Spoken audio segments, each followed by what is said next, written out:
இந்திய ராணுவத்தில் பணிபுரியும் போது 2 பிள்ளைகளும் ராவி நதியில் தவறி விழுந்து மரித்து விட்டார்கள். பிறகு அவர் மற்றும் அவர் மனைவி பிள்ளைகள் இழந்த துக்கத்தில் என்ன செய்வது என்று தெரியாமல் தவித்துக் கொண்டு இருக்கும் போது இயேசு கிறிஸ்து தரிசனம் கொடுத்து இருவரும் ஆண்டவருக்கென்று ஊழியம் செய்யும்படி அழைக்கப்பட்டார்கள். அவர்கள் செய்து வரும் சத்திய வேத ஆராய்ச்சி ஊழியம் ஆண்டவருடைய கிருபையால் வல்லமையாக நடைபெற்று வருகிறது. அவர்கள் கொடுக்கும் ஆண்டவருடைய வார்த்தையை நாம் கேட்போம்.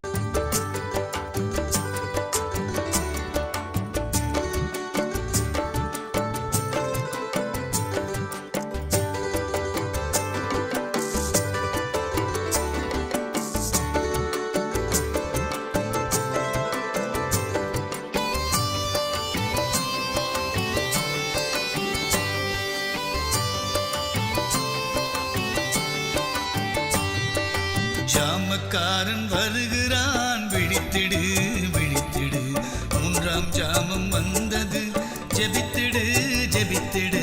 ஜாமக்காரன் வருகிறான், விழித்திடு விழித்திடு, 3ஆம் ஜாமம் வந்தது, ஜெபித்திடு ஜெபித்திடு. பரிசுத்த வசனத்தை தேடி நீயும் வாசி, படித்ததை மறவாமல் கருத்துடன் தியானி. பரிசுத்த வசனத்தை தேடி நீயும் வாசி, படித்ததை மறவாமல் கருத்துடன் தியானி. வார்த்தைகள் வல்லமையாய் ஞானமாய் பேசு, வாதைகள் வராது நம்பிக்கையே சாட்சி.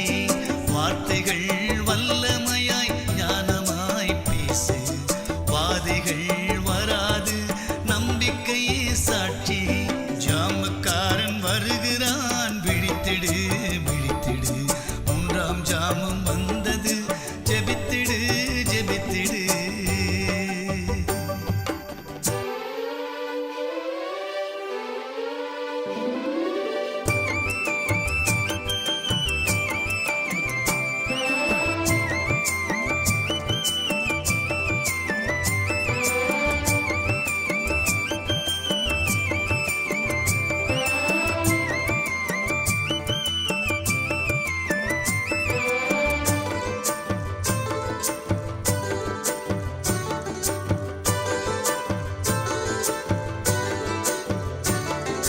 ஜெப ஆவி உலகத்தில் மழையாய் பெய்யணும், ஜகத்தை ரட்சிக்கும் அக்கினி இறங்கணும். ஜெப ஆவி உலகத்தில் மழையாய் பெய்யணும், ஜகத்தை ரட்சிக்கும் அக்கினி இறங்கணும். ஜெபம் செய்யும் வீரர்கள் சபையில் எழும்பணும், ஜெயம் பெற்ற ஸ்திரீகளும் முழங்காலில் நிற்கணும்.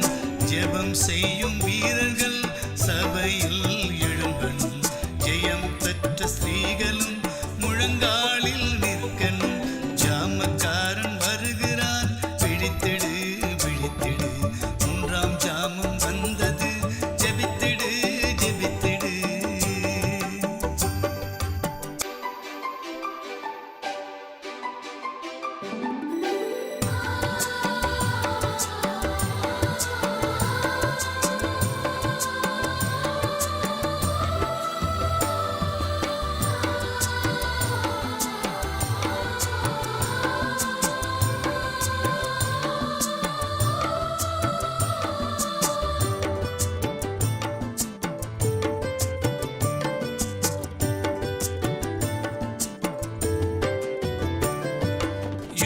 வீரன் கைகளில் சிலுவை கொடி தெரியுது, சீடன் பாடும் சங்கீதம் இமயத்தில் கேட்குது.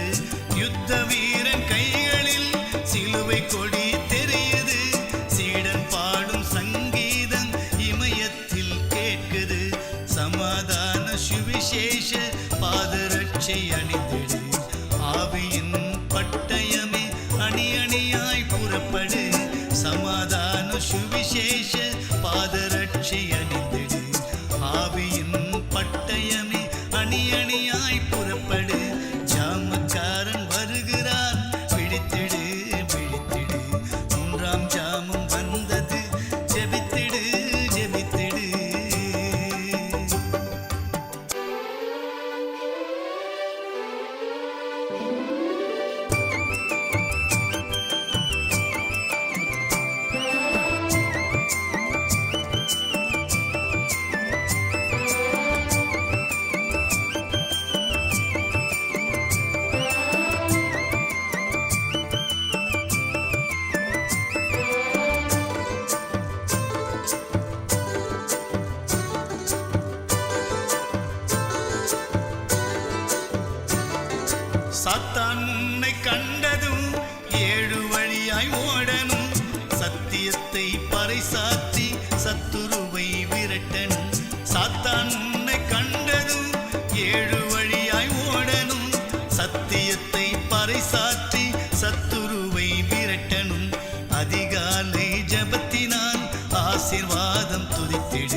வருகிறார் காத்திரு. அதிகாலை ஜபத்தினால் ஆசீர்வாதம் துதித்திடு. மணவாளன் இயேசு கிறிஸ்து வருகிறார் காத்திரு. ஜாமக்காரன் வருகிறான் விழித்திடு மகனே. மூன்றாம் ஜாமம் வந்தது ஜெபித்திடு மகளே. ஜாமக்காரன் வருகிறான் விழித்திடு மகனே. மூன்றாம் ஜாமம் வந்தது ஜெபித்திடு மகளே. பரிசுத்த வசனத்தை தேடி நீயும் வாசி. படித்ததை மறவாமல் கருத்துடன் தியானி. பரிசுத்த வசனத்தை தேடி நீயும் வாசி. படித்ததை மறவாமல் கருத்துடன் தியானி. வார்த்தைகள் வல்லமையாய் ஞானமாய் பேசு. வாதைகள் வராது நம்பிக்கையே சாட்சி. வார்த்தைகள் வல்லமையாய் ஞானமாய் பேசு. வாதைகள் வராது நம்பிக்கையே சாட்சி. ஜாமக்காரன் வருகிறான் விழித்திடு மகனே. மூன்றாம் ஜாமம் வந்தது ஜெபித்திடு மகளே.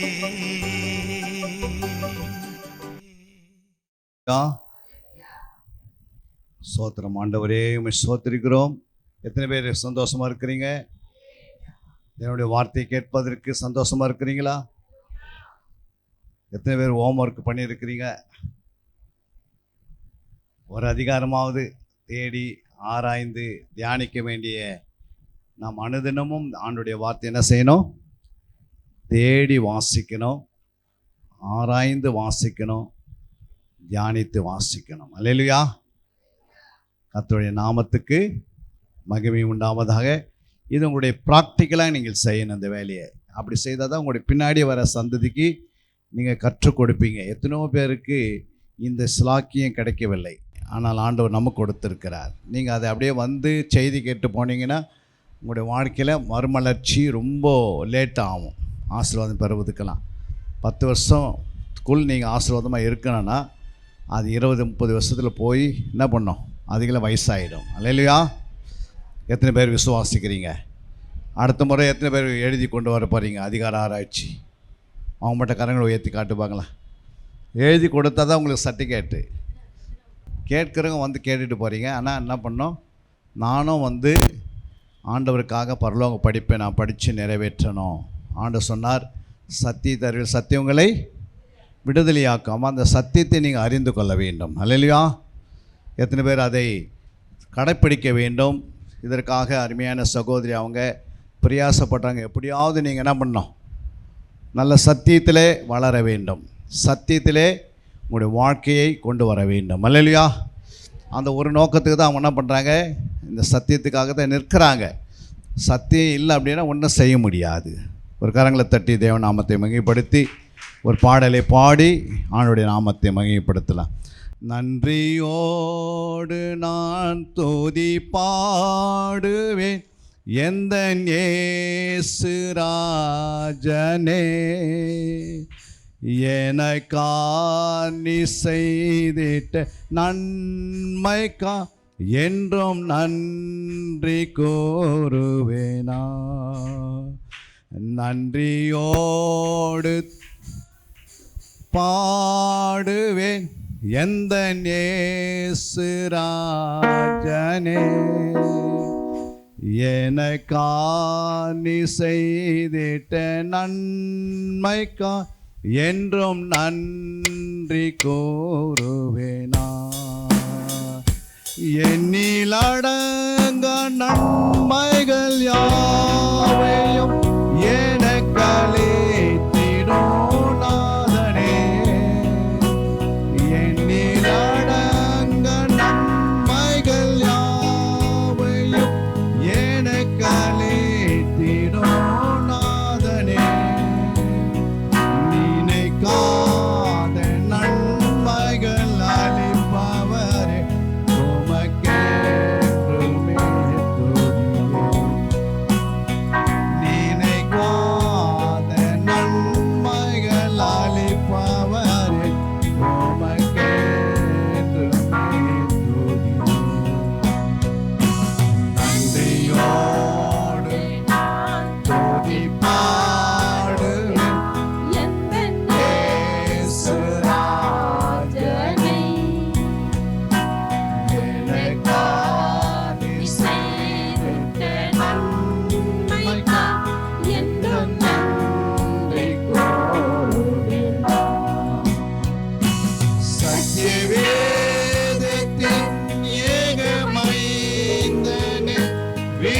வாசிப்பேன் உம்மையே. சத்திய வேதத்தின் மைந்தனை விசுவாசிப்பேன் உம்மையே. வருங்காலம் முழுவதும் உம் கிருபை வரங்கள் பொழிந்திடுமே. வருங்காலம் முழுவதும் உம் கிருபை வரங்கள் பொழிந்திடுமே. நன்றியோடு நான் துதி பாடுவேன் எந்த நேசுராஜனே. எனக்காக செய்திட்ட என்றும் நன்றி கூறுவேன். முழங்கால்கள் யாவும் முடங்குவேன் உந்தன் திவ்ய பிரசன்னத்தினால். முழங்கால்கள் யாவும் முடங்குவேன் உந்தன் திவ்ய பிரசன்னத்தினால். முற்று முடிய என்னை காப்பவரே உமக்கு எங்கள் துதியே. முற்ற முடிய என்னை காப்பவரே உமக்கு எங்கள் துதியே. நன்றியோடு நான் துதி பாடுவேன் எந்த நேசுராஜனே. எனக்காக செய்திட்ட நன்மைக்கு என்றும் நன்றி கூறுவேன். கலங்காத திகையாதே என்றவர் என்னை காத்து நடத்திடுவே. கலங்காத திகையாதே என்றவர் என்னை காத்து நடத்திடுவார். கண்மணி போல் என்னையும் காப்பவரே கரை சேர்த்திட வந்திடுவே. கண்மணி போல் என்னையும் காப்பவரே கரை சேர்த்திட வந்திடுவே. நன்றியோடு நான் துதி பாடுவேன் எந்த நேசுராஜனே. எனக்காக செய்திட்ட நன்மைக்கு என்றும் நன்றி கூறுவேன். என்றும் நன்றி கூறுவேன். அல்லேலூயா. கர்த்தருடைய நாமத்துக்கு மகிமை உண்டாகட்டும். இன்று ஞானத்தை குறித்து ஞானம் வேதத்தில் என்ன சொல்லப்பட்டிருக்கிறது, ஆவியானவர் நம்மோடு இடைப்படும்படியாக நம் வேதத்திலிருந்து ஞானம் எப்படியெல்லாம் வேலை செய்கிறது, ஞானம் இல்லாமல் ஜனங்கள் எப்படி சங்காரமாய் விடுகிறார்கள் என்று தெளிவாக ஆவியானவர் நம்மோடு இடைப்படுவாராக. எல்லாம் எத்தனை பேர் அதை கேட்க வாஞ்சியாக இருக்கிறீங்க? வாசிக்கலாம் ஒரு வசனத்தை. வேதத்தில் பார்த்தீங்கன்னா என்னென்ன ஞானம் இருக்கிறது அப்படின்னு பார்த்தா மனுஷ ஞானம் இருக்கிறது. என்ன ஞானம்? மனுஷ ஞானம் இருக்கிறது, உலக ஞானம் இருக்கிறது, தேவ ஞானம் இருக்கிறது, பிசாசினுடைய ஞானம் இருக்கிறது. அல்லேலூயா. ஆனால் இந்த ஞானம் இல்லாமல் நம்ம ஒன்றுமே என்ன பண்ண முடியாது, செயல்படுத்த முடியாது. அல்லேலூயா. அதனால தான் நம்ம என்ன பண்ணோம், இந்த ஞானத்தை கற்றுக்கொள்ள வேண்டியது அவசியம், ஞானத்தை புரிந்து கொள்ள வேண்டியது அவசியம். அல்லேலூயா.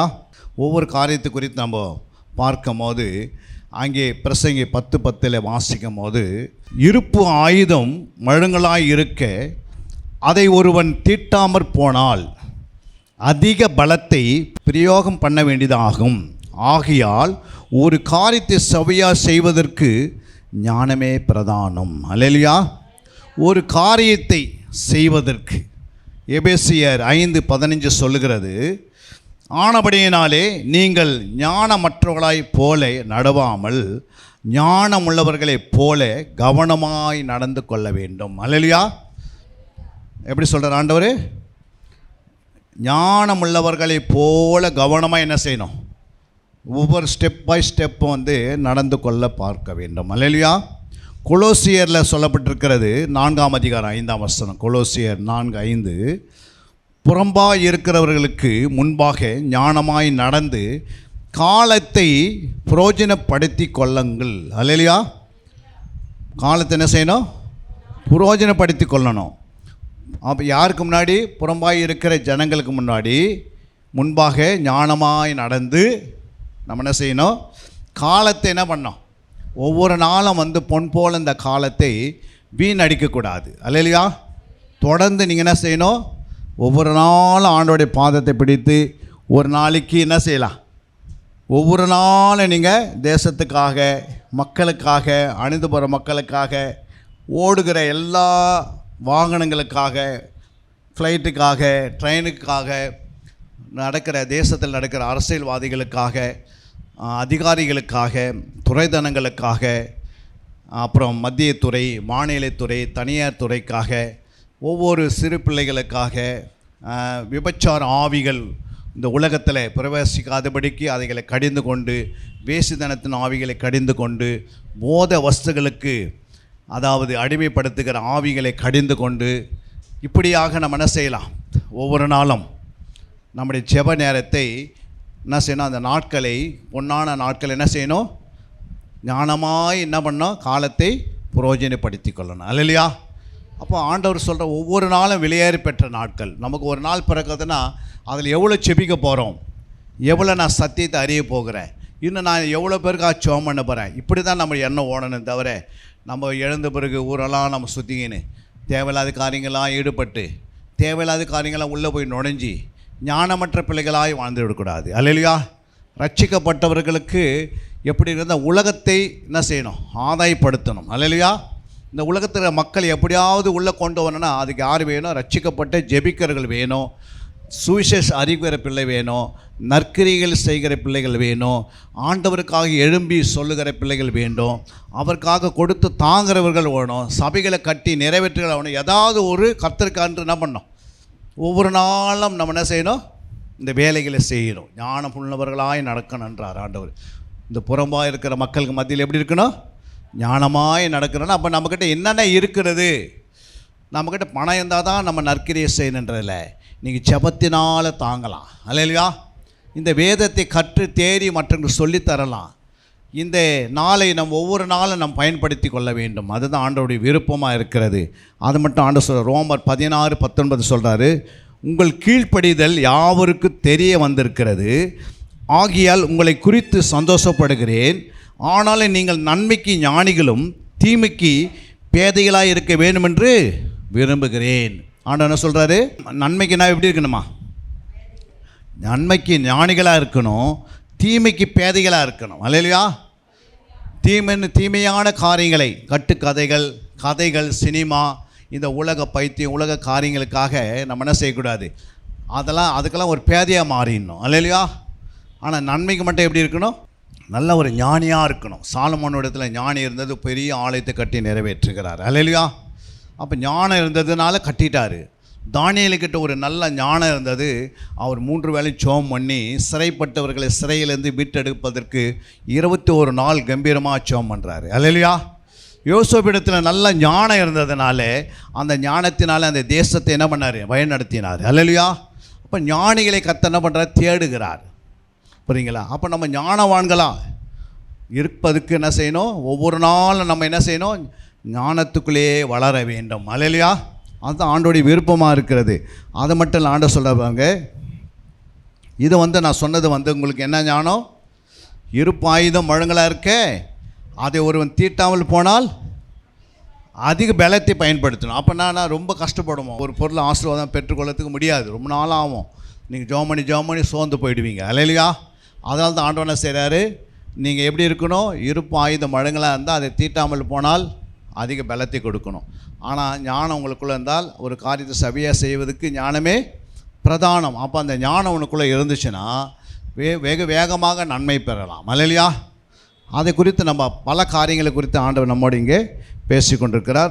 அங்கே மனுஷ ஞானம் எப்படி இருக்கும்? 1 Corinthians 2:13 வாசிக்கும் போது, அவைகளை நாங்கள் மனுஷ ஞானம் போதிக்கிற வார்த்தைகளிலே பேசாமல் பரிசுத்த ஆவி போதிக்கிற வார்த்தைகளாலே பேசி ஆவிக்குரியவைகளை ஆவிக்குரியவர்களோடு சம்பந்தப்படுத்தி காண்பிக்கிறோம். அல்லேலூயா. பாருங்க, மனுஷ ஞானம்னு ஒன்று இருக்குது. அதுதான் என்னது? இந்த உலகத்தினுடைய படிப்பு. சொல்லுங்களேன். நிறைய இன்றைக்கி பார்த்தீங்கன்னா எல்லா வீடுகளில் எதுக்கு முக்கியம் கொடுக்குறாங்க? வேதத்துக்கு முக்கியம் கொடுக்குறோமோ, ஜபத்துக்கு முக்கியம் கொடுக்குறோமோ இல்லையோ, ஆனால் இந்த உலகத்தில் என்ன செய்யலாம்? நிறைய படிக்கணும், நிறைய சம்பாதிக்கணும். எவ்வளோ படிக்கணுமோ அவ்வளோ சம்பாதிக்கணும். அல்லேலூயா. ஜான் வயிற்றுக்கு எவ்வளோ சம்பாதிக்கிறது யோசிச்சு பாருங்கள்.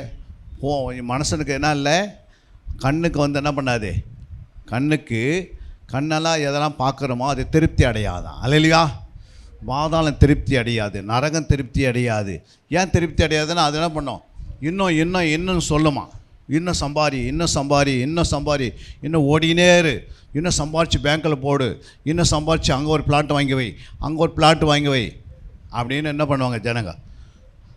இந்த மனுஷ ஞானம் அப்படி தான் இருக்குது. அல்லேலூயா. ஆனால் இந்த மனுஷ ஞானம் பெற்றுக்கொண்டவங்களுக்கு நான் பெரிய வீட்டை கட்டுறேன், எத்தனை நாள் வாழ போகிறேன்? ஒரு மனுஷனுடைய வாழ்க்கையை ஒரு புகைக்கு ஒப்ப வச்சிருக்கிறாரு. இன்றைக்கி ஒரு புகையை பார்க்குறோம், ஒரு செகண்டில் என்ன பண்ணுது? புகை கண்ணுக்கு முன்னாடி வந்து மறைஞ்சிருது. ஒரு புல்லின் பூவுக்கு ஒப்ப வைத்திருக்கிறார் மனுஷனுடைய ஆயுசு நாட்கள். அல்லேலூயா. அப்போ இதெல்லாம் நம்மளுக்கு தெரியாத ஜனங்க என்ன பண்ணுறாங்க? ரட்சிக்கப்பட்டும் கூட என்ன பண்ணுறாங்க? இப்படி தான் ஓடிக்கொண்டு இருக்கிறாங்க. போயிட்டு நல்லா என் பிள்ளையை படிக்க வைக்கணும், வெளிநாட்டுக்கு அனுப்பணும். நீ படிக்க வைக்கக்கூடாதுன்னு சொல்ல. ஆனால் உன் பிள்ளையை வெளிநாட்டுக்கு அனுப்பணும்னு ஆசைப்படுறதுக்கு முன்னாடி அவங்க இந்த பூமியில் என்ன பண்ணணும்? தேவனுடைய ஞானத்தை கற்றுக் கொடுத்து நல்ல தேவனுடைய ஞானத்தில் வளர்ந்தாங்கன்னா அவங்க வெளிநாட்டுக்கு போவதுக்கு என்ன செய்வார்? ஆண்டவரே கொண்டு போவார். அல்லேலூயா. அங்கே போய் என்ன பண்ணுவேன்? நீ வேலை செய்துக்கினே பகுதி நேரம் ஊழியம் செய்து ஆத்தும ஆதாயம் செய்யணும். அல்லேலூயா. அதை நிமித்தம் என்ன பண்ணுவார் ஆண்டவர்? நீ அந்த ஃப்ளைட்டில் போகும்போது உன் நிமித்தம் அந்த ஃப்ளைட்டை ஆண்டவர் பாதுகாக்கிறாரு. அல்லேலூயா. அதில் யாருமே ஜெபிக்கிறதுக்கு ஆள் இல்லை. கனி இல்லாத ஜனங்கள் தான் என்ன பண்ண முடியாது? இருக்குமாங்களா? ஃப்ளைட் நிற்குமா? எதுவுமே நிற்காது. அல்லேலூயா. உலகத்தில் பிசாசான் என்ன பண்ணுறான்? கட்சிக்கிற சிங்கத்தை போல் யாரை விழுங்கலாம் என்று வகை தேடி சுற்றி திரிகிறான். யாரை எடுத்துன்னு ஓடி போய் நரகத்தில் தள்ளணுன்னு. அதுதான் நம்ம யாருக்குமே பிரயோஜனம் இல்லாதுன்னா அந்த மரம் எதுக்குன்னா யூஸ் ஆகுமா? ஒருத்தர் ரட்சிக்கப்பட்டால் அவன் என்ன செய்யணும்? கர்த்தருக்காக நிற்கணும். அல்லேலூயா. அவர் நம்மளை தத்து எடுத்துட்டாரு, நம்மளை விலை கொடுத்து வாங்கிட்டாரு. இந்த உலகத்தில் நம்ம எப்படி இருந்தால் நரகத்துக்கு போகிற மக்களை அவர் ரட்சித்து ரத்தம் சிந்தி ரட்சித்து நம்மளை தத்து எடுத்து சபையில் கொண்டு வந்து விட்டுருக்கிறாரு. அல்லேலூயா. ஆனால் அவருக்காக நம்ம என்ன செய்கிறோம்? யோசித்து பாருங்கள். அப்போ அவருக்காக எதுவும் செய்யலைன்னா நிற்க முடியுமா? நிற்காது அந்த மரம். அது ஒரு நாள் வெட்டுண்டு. ஆண்டவர் ஏன் அத்தி மரத்தை பார்த்து சபித்தார்? யோசித்து பாருங்கள். அவருடைய ஆத்மாவுக்கு என்ன இல்லை? அவர் பசியாக போனார், அந்த மரத்தில் என்ன இல்லை? கனி இல்லை. உடனே என்ன பண்ணிட்டார்? ஆண்டவர் சபிச்சிட்டார். அது இஸ்ரவேலர் குறிக்கிறது. அதே போல் இன்றைக்கி நம்மளும் வந்து ஒரு மரமாக வச்சுக்கிற சபையில். ஆனால் நம்ம கனி இல்லாத வாழ்க்கை வாழ்ந்திருந்தா ஆண்டவர் நாள் நம்மளை சபிச்சிடுவார். அல்லேலூயா. அப்போ ஆண்டவரே சபிக்கிறதுக்கு, ஏன்னா நான் வச்சிருந்த மரத்தில் கனி இல்லையே, 10 வருஷம் வரும் அன்பு இல்லையே, நீடி பொறுமையிலேயே, சொந்த மாமியாரை நேசிக்க முடியலையே, மருமகளை நேசிக்க முடியல, சொந்த கணவரை நேசிக்க முடியல, சொந்த மனைவியை நேசிக்க முடியல, உற்றார் உறவினர்களை நேசிக்க முடியல, ஒரு 10 பேர் சிநேகித்துக்க முடியலையே. அதுக்கு என்ன காரணம்? நம்ம உற்றார் உறவினர்களை நம்ம ரட்சிக்கப்பட்டோம். நீ ரட்சிக்கப்பட்டால் உன் வீட்டாரே ரட்சிக்கப்படுவார்கள்ன்ற வசனம் இருக்குது. அப்போ முழு வீட்டார் ரட்சிக்கப்படுறதுக்கு நம்ம அவங்களுக்காக ஜெபம் பண்ணி அவங்கள ரட்சிப்புல நடத்துவதற்காக எத்தனை பேர் இங்கே இருக்கிற பிரயாசப்படுறீங்க? ஐயோ, எங்களுடைய ஓரகத்தை ரட்சிக்கப்படலை, எங்களுடைய அண்ணன் பசங்க ரட்சிக்கப்படலை, ஒரு பக்கத்து எங்களுடைய உறவினர்களை என் தாய் சம்மந்தப்பட்டவங்க ரட்சிக்கப்படலைன்னு நம்ம ஜெபம் பண்ணுறோமா? நமக்கே நாம் ஜெபம் பண்ணுறதில்ல. அல்லேலூயா. அப்போ எப்படி கர்த்தர் நிறுத்தி வைப்பார்? அழிவு காலம் நெருங்கி இருக்கிறது. புரியுங்களா? இன்றைக்கி வந்து ஆண்டோடைய வருகை மிக சமயமாக இருக்கிறது. அதனால தான் இதெல்லாம் நடக்குன்னு மத்தேயு 24 நம்ம என்ன பண்ணுறோம்? எழுதி வச்சிருக்கிறாரு. அப்போ ஞானம் உள்ளவர்களுக்கு இது தெரியும். ஞானம் இல்லாதவர்களுக்கு என்ன பண்ணாது? என்ன நடக்குதுன்னே தெரியாது. புரியுதுங்களா? சர்ச்சுக்கு போகிறதுக்கே கஷ்டப்பட்டால் அப்போ வாழ்க்கையில் நம்ம கனி உள்ள வாழ்க்கை எப்படி வாழுறது? பைபிள் படிக்கிறதுக்கே கஷ்டமாக இருந்தால் எப்படி கனி உள்ள வாழ்க்கை வாழ முடியும்? வேதத்தை அறியாத இருந்தால் எப்படி தேவனுக்காக ஊழியம் செய்ய முடியும்? அவருடைய இருதயமாக வேதத்தை நம்ம என்ன பண்ண அனுதினம் நம்முடைய வாழ்க்கையில் கற்றுக்கொள்ள வேண்டும். அல்லேலூயா. அங்கே பாரு 1 கொரிந்தியர் 1:21 சொல்லுகிறது, எப்படி எனில் தேவ ஞானத்துக்கேற்றபடி உலகமானது சுய ஞானத்தினால தேவனை அறியாதிருக்கையில் பைத்தியமாகி தோன்றுகிற பிரசங்கத்தினாலே விசுவாசிகளை ரட்சிக்க தேவனுக்கு பிரியமாயிற்று. அல்லேலூயா. எப்படி எனில் தேவ ஞானத்துக்கேற்றபடி உலகமானது சுய ஞானத்திலே தேவனை அறியாதிருக்கிறாங்க. அல்லேலூயா. அப்போ இந்த சுய ஞானம் என்ன, நிறைய படிச்சுட்டேன், எனக்கு எல்லாம் தெரியும். என்ன தெரியும்? சுய ஞானத்தை வச்சு என்ன பண்ண முடியும்? அல்லேலூயா. சுய ஞானத்தை வச்சு ஒன்றுமே பண்ண முடியாது. அல்லேலூயா. தெய்வீக ஞானம் தான் ஆரம்பத்துக்கு முன்னாடியே சொல்லுவார் ஆண்டவர். சொல்லுவார், சொல்ல மாட்டாரா? சோதமை பட்டணத்தை அழிக்க போகிறேன்னா ஆபிரகாமுக்கு நான் மறைப்போனேன்றாரு. அப்போ சோதம் பட்டணத்துக்குள்ளே யாருக்குது? லோத் இருக்கிறாரு. தன்னுடைய உறவினரில் லோத் இருக்கிறாரு. தன்னுடைய அண்ணன் பசங்க இருக்கிறாங்க இல்லையா? அவங்கள அழிக்கக்கூடாதுபடிக்கு அண்ணன் என்ன பண்ணுறாரு? ஆபிரகாமுக்கு தெரிவிக்கிறாரு. அப்போ நம்ம பிள்ளைங்க போகுது, நம்ம தேசத்தில் நடக்க போகுதுன்னு கற்று நமக்கு காட்ட மாட்டாருங்களா? அந்தந்த பகுதியில் அவங்க ஜெபம் பண்ணால், அவங்கள ரட்சிப்புக்காக ஜெபம் பண்ணால் அது போக வேண்டிய இடத்துல போய் சேரும். அல்லேலூயா. அப்போ ஆண்டவருக்கு எல்லாமே கர்த்தருடைய கரத்தில் இருக்கிறது. இந்த உலகம் யாருடைய கரத்தில் இருக்குது? அவருடைய கரத்தில் இருக்கிறது. உலகத்தில் இருக்கிற நம்முடைய முடியை எண்ணி வச்சுருக்கிறான்னா, புரியுதுங்களா? ஆனால் இப்போ இந்த உலகத்தை எண்ணி வச்சுருக்க மாட்டாரா? இந்த உலகத்தில் எவ்வளோ மக்கள் ஆதாமிலேருந்து இது வரைக்கும் எவ்வளோ பேர் உருவாக்கப்பட்டிருக்கிறாங்கன்னு அவருக்கு தெரியாதா? எல்லாமே தெரியும். தேவனால் கூடாத காரியம் ஒன்றுமே இல்லை. அவரை போல ஞானமுள்ள யாருமே இல்லை. அதான் சொல்கிறார் ஆண்டவர். பாருங்கள், அங்கே சொல்கிறாரு, அந்த வசனத்தை வாசிக்கலாம். யோபு 9:4 சொல்லுகிறாரு, அவர் இருதயத்தில் ஞானம் உள்ளவர், பலத்தில் பராக்கிரம் உள்ளவர், அவருக்கு விரோதமாக தன்னை கடினப்படுத்தி வாழ்ந்தவன் யார்? அவர் இருதயத்தில் எப்படியாப்பட்டவர்? ஞானமுள்ளவர், பலத்தில் பராக்கிரமுள்ளவர், அவருக்கு விரோதமாக தன்னை கடினப்படுத்தி வாழ்ந்தவன் ஒருவனுமே இல்லை இந்த உலகத்தில். அல்லேலூயா. எத்தனையோ பேர் என்ன சொல்கிறாங்க, அப்படி பண்ணுறவன் சர்ச்சை இடிச்சிடுவேன், அதை இடிச்சிடுவேன், இது இடிச்சிடுவேன்ற பேசுகிறாங்க அவருக்கு விரோதமாக. அல்லேலூயா. ஆனால் அவர் இருதயத்தில் ஞானமுள்ளவர். அல்லேலூயா. பலத்தில் எப்படிக்கிறாரு? பராக்கிரமுள்ளவர். அதே ஏசாயா 31:2 சொல்கிறது, அவரும் ஞானமுள்ளவர், அவர் தம்முடைய வார்த்தைகளை மறுக்காமல் தீங்கு வர பண்ணி தீமை செய்கிறவர்களின் வீட்டிற்கும் அக்கிரமக்காரருக்கு சகாயம் செய்கிறவர்களுக்கும் விரோதமாக எழும்புவார். அல்லேலூயா. பாருங்க, ஏசாயா 31:2 சொல்கிறது, அவர் என்ன சொல்கிறாரு? அவரும் ஞானமுள்ளவர், அவர் தம்முடைய வார்த்தைகளை மறுக்காமல் என்ன செய்ய மாட்டார்? மறுக்காமல் தீங்கு வர பண்ணி என்ன பண்ணுவாரா? தீங்கு வர பண்ணி தீமை செய்கிறவர்களின் வீட்டுக்கும் அக்கிரமக்காருக்கு சகாயம் செய்கிறவர்களுக்கும் விரோதமாக எழும்புவார். அல்லேலூயா. அப்போ யோசித்து பாருங்கள், யாருக்கு விரோதமாக? அவர் எப்படி என்ன பண்ணுற? தீங்கு வர பண்ணுறாரு. அந்த தீங்கு யார் மேலே வைக்கிறாரா? தீமை செய்கிறவர்கள் மேல் வீட்டுக்கும் போகுதா? அது புரியுங்களா? யாரெல்லாம் தீமை செய்கிறாங்களோ, கர்த்தருக்கு விரோதமாக தீமை செய்கிறாங்களோ அந்த வீட்டுக்கு என்ன பண்ண வர ஆண்டவர்? தீமை செய்கிற இடத்துக்கு வீட்டுக்கும் அக்கிரமக்காரருக்கு சிலவங்க என்ன பண்ணுறாங்க? இன்றைக்கி உதவி செய்கிறாங்க, சகாயம் செய்கிறாங்க அக்கிரமக்காரர்களுக்கு. அதுக்கு விரோதமாக எழும்புவார் கர்த்தர். அல்லேலூயா. எழுமாட்டாரா? எழும்புவார். அக்கிரமம் செய்கிறவனுக்கு எப்படி நீ சகாயம் செய்ய முடியும்? அப்போ அவங்களையும் ஆண்டவர் விடுறதில்லை. அல்லேலூயா. அதனால தான் ஆண்டவர் சொல்கிறார். இன்னொரு வசனத்தை நீ வாசித்து பாருங்க. அங்கே ஞானம் எங்கேருந்து வரும்? ஞானம் எங்கேருந்து வரும்? யோபு 28:20 சொல்லுகிறது, இப்படி இருக்க ஞானம் எங்கேருந்து வரும்? புத்தி தங்கும் இடம் எங்கே? புத்தி தங்கும் இடம் எங்கே? யோபு 28:28 வாசிக்கலாம். மனுஷனை நோக்கி இதோ ஆண்டவருக்கு பயப்படுவதே ஞானம், ஆண்டவருக்கு பயப்படுவதே ஞானம், பொல்லாப்பை விட்டு விலகுவதே புத்தி. அல்லேலூயா. அப்ப ஆண்டவருக்கு நீ பயந்தா தான் ஞானம் வரும். புரியுங்களா? ஆண்டவருக்கு பயந்து வாழக்கூடிய நம்ம கற்றுக்கொள்ள வேண்டும். அல்லேலூயா. யாரெல்லாம் ஆபிரகாம் தேவனுக்கு பயந்துன்னு சொல்றார், ஆண்டவர் சாட்சி கொடுக்கிறார். ஆண்டவர் சாட்சி, ஆபிரகாமே இப்போது நீ எனக்குனா இருக்கிற பயந்தவனாய் இருக்கிற. அல்லேலூயா. யார் பயந்தவன்? ஆபிரகாம் தேவனுக்கு பயந்ததுனால்தான் ஆபிரகாமை கொண்டு போய் 3வது பேரடைஸில் என்ன பண்ணுறார் ஆண்டவர்? அவனை வைத்து அவனுடைய மடியில் போகிறாங்க ரட்சிக்கப்பட்டவங்களாம். அல்லேலூயா. சந்ததியாக போய் அவர் மடியில் அடைக்கலம் போகிறாங்க. காரணம் என்ன? தேவனுக்கு பயந்தவனாக இருந்தான். அல்லேலூயா. எப்போ சொல்கிறார்? தன் பிள்ளையை கொண்டு போய் பலி செலுத்தி கொண்டு போகிறாரு பாருங்க. போய் பலி கொண்டு போய் அந்த பலிபீடத்து மேலே பலியை வச்சு ஈசாக்கை வைத்து கத்தியை ஓங்கும் போது கத்தனா செய்கிறாரு, இப்போ நீ கத்தருக்கு பயந்தவன்றாரு. அல்லேலூயா. யோசித்து பாருங்கள், நம்ம பிள்ளைங்களை நம்ம என்ன பண்ண முடியாது? பலியை செலுத்த முடியாது. ஆனால் ஊழியத்துக்கு அனுப்புகிறோமா? ஒரு பிள்ளைங்களை 2 பிள்ளையை கொடுத்துருக்கிறாரு. ஒரு பிள்ளையை எடுத்து நம்ம ஊழியத்துக்காக ஒரு மிஷினரி பணிக்காக உருவாக்குறதில்ல. ஆண்டவர் தான் கொடுத்தாரு. சொல்கிறோம், கத்த என்ன பண்ணுறாரு? எனக்கு 2 பிள்ளைங்களை கொடுத்தாங்க, அந்த 2 பிள்ளையை நான் ஒரு பிள்ளை என்ன பண்ணுறேன்? ஆண்டவருக்காக ஊழியத்துக்காக தரேன் அப்படின்னு யாராவது சொல்லிக்கிறீங்க? அவங்கள்ட்ட கரங்களை வைத்து ஒரு வேலையில் சொல்லுங்கள் பார்க்கலாம். யாருமே இல்லை. அல்லேலூயா. அப்போ அவர் கொடுத்தாரு, ஆனால் அவருக்கு என்ன பண்ண முடியல? கொடுக்க முடியல. அப்போ நம்ம பிள்ளையே கொடுக்க முடியலன்னா நம்ம எப்படி உயிரை கொடுப்போம்? எப்படி நம்ம ஆண்டவருக்கு நேரத்தை கொடுப்போம்? எதுவுமே கொடுக்க முடியாது. சும்மா நம்ம என்ன பண்ணலாம்? சொல்லலாம், நான் அப்படியே பண்ணுறேன் இதை பண்ணுறேன்னு சொல்லினுக்கலாம். அல்லேலூயா. அப்போ தேவனுடைய ராஜ்யம் கட்டப்படுவதற்கு நாம் என்ன செய்ய வேண்டும்? ஞானமாய் நடக்க வேண்டும். அல்லேலூயா. தேவனுக்கு பயந்தவன் தான் எப்போ என்ன பண்ணுறாரு? ஈசாக்கை பலிபீடத்தின் மேல் வைக்கிறாரு. யோசித்து பாருங்கள், தேவனுக்கு பயந்த 22ஆம் அதிகாரம் 2ஆம் வசனம் வாசித்து பாருங்கள். அங்கே என்ன சொல்கிறாரு?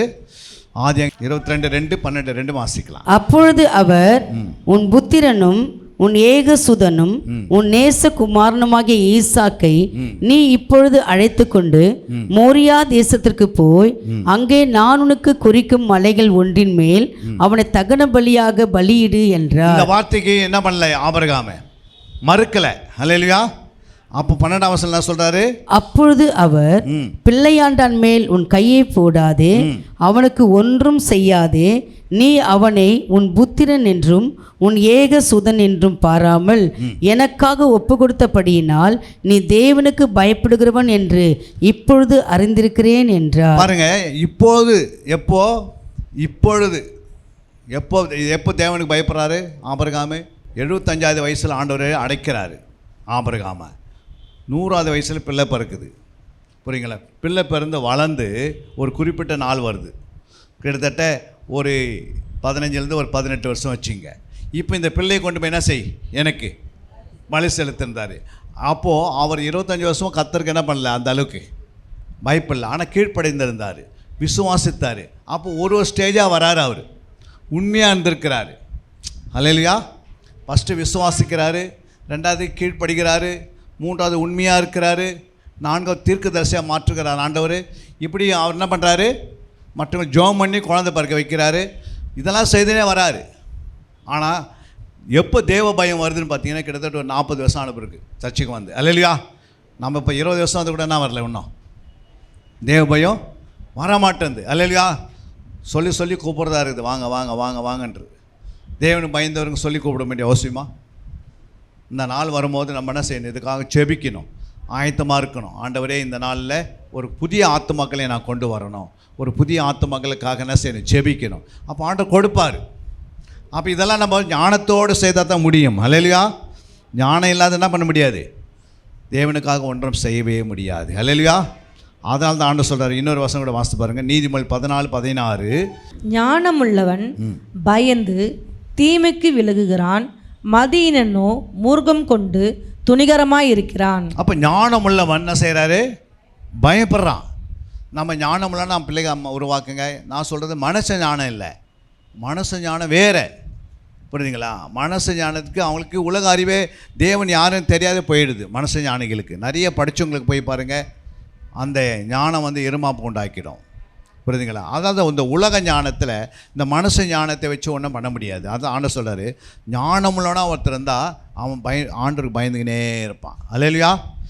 அப்போ இந்த ஞானமுள்ளவனா நம்ம எப்போ மாற முடியும் சொல்லுங்கள்? வேதத்தை தேடி ஆராய்ந்து தியானிக்கணும். இயேசு சொன்னார், வேத வாக்கியங்களை ஆராய்ந்து பாருங்கள் என்று இயேசு சொல்லியிருக்கிறார். அவருக்கு பயப்படணும்.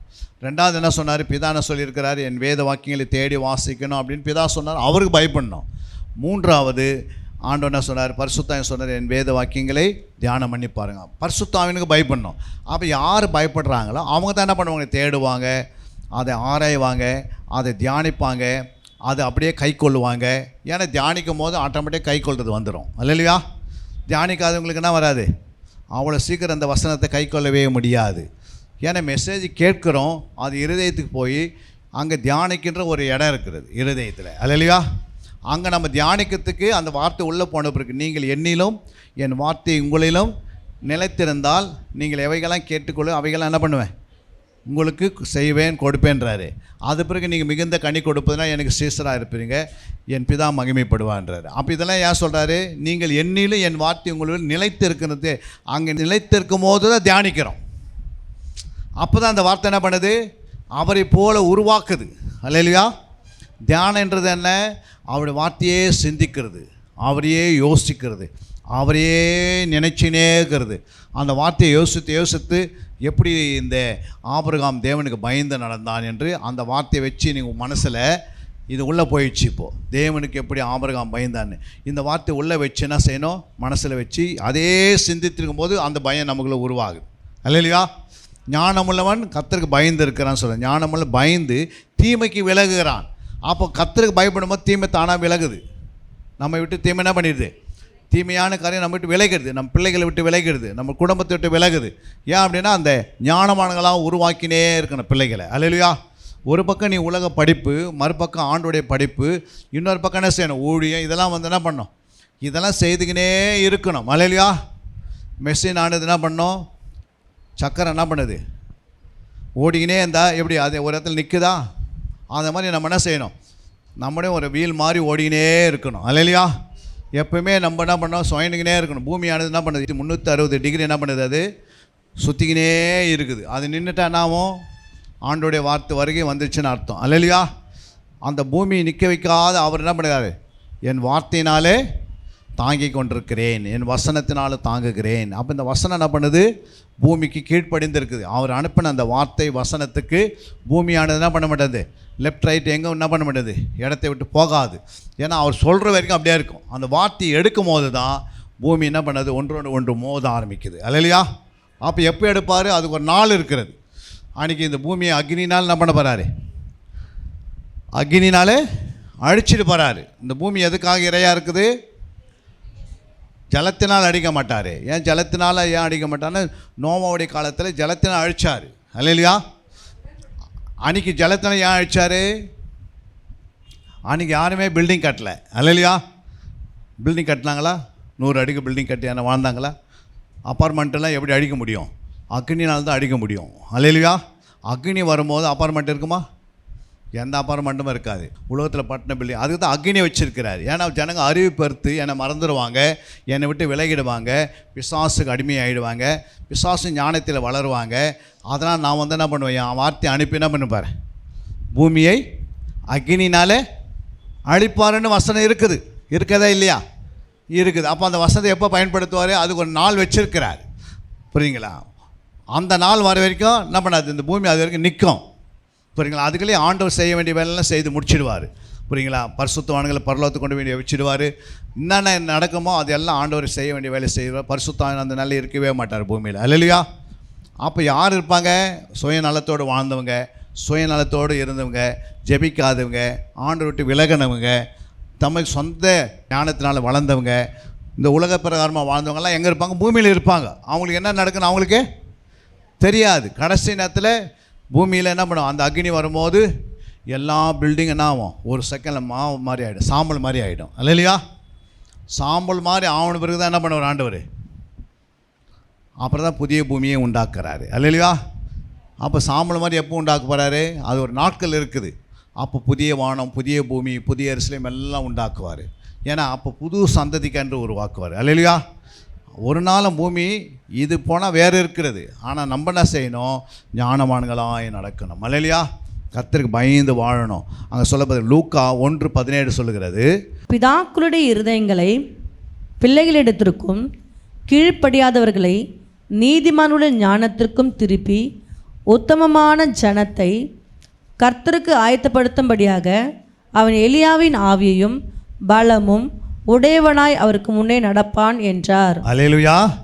நீதிமான்களுடைய ஞானத்திற்கு திருப்புவார். யாரே, இந்த யோவான்ஸ்நானகன். அல்லேலூயா.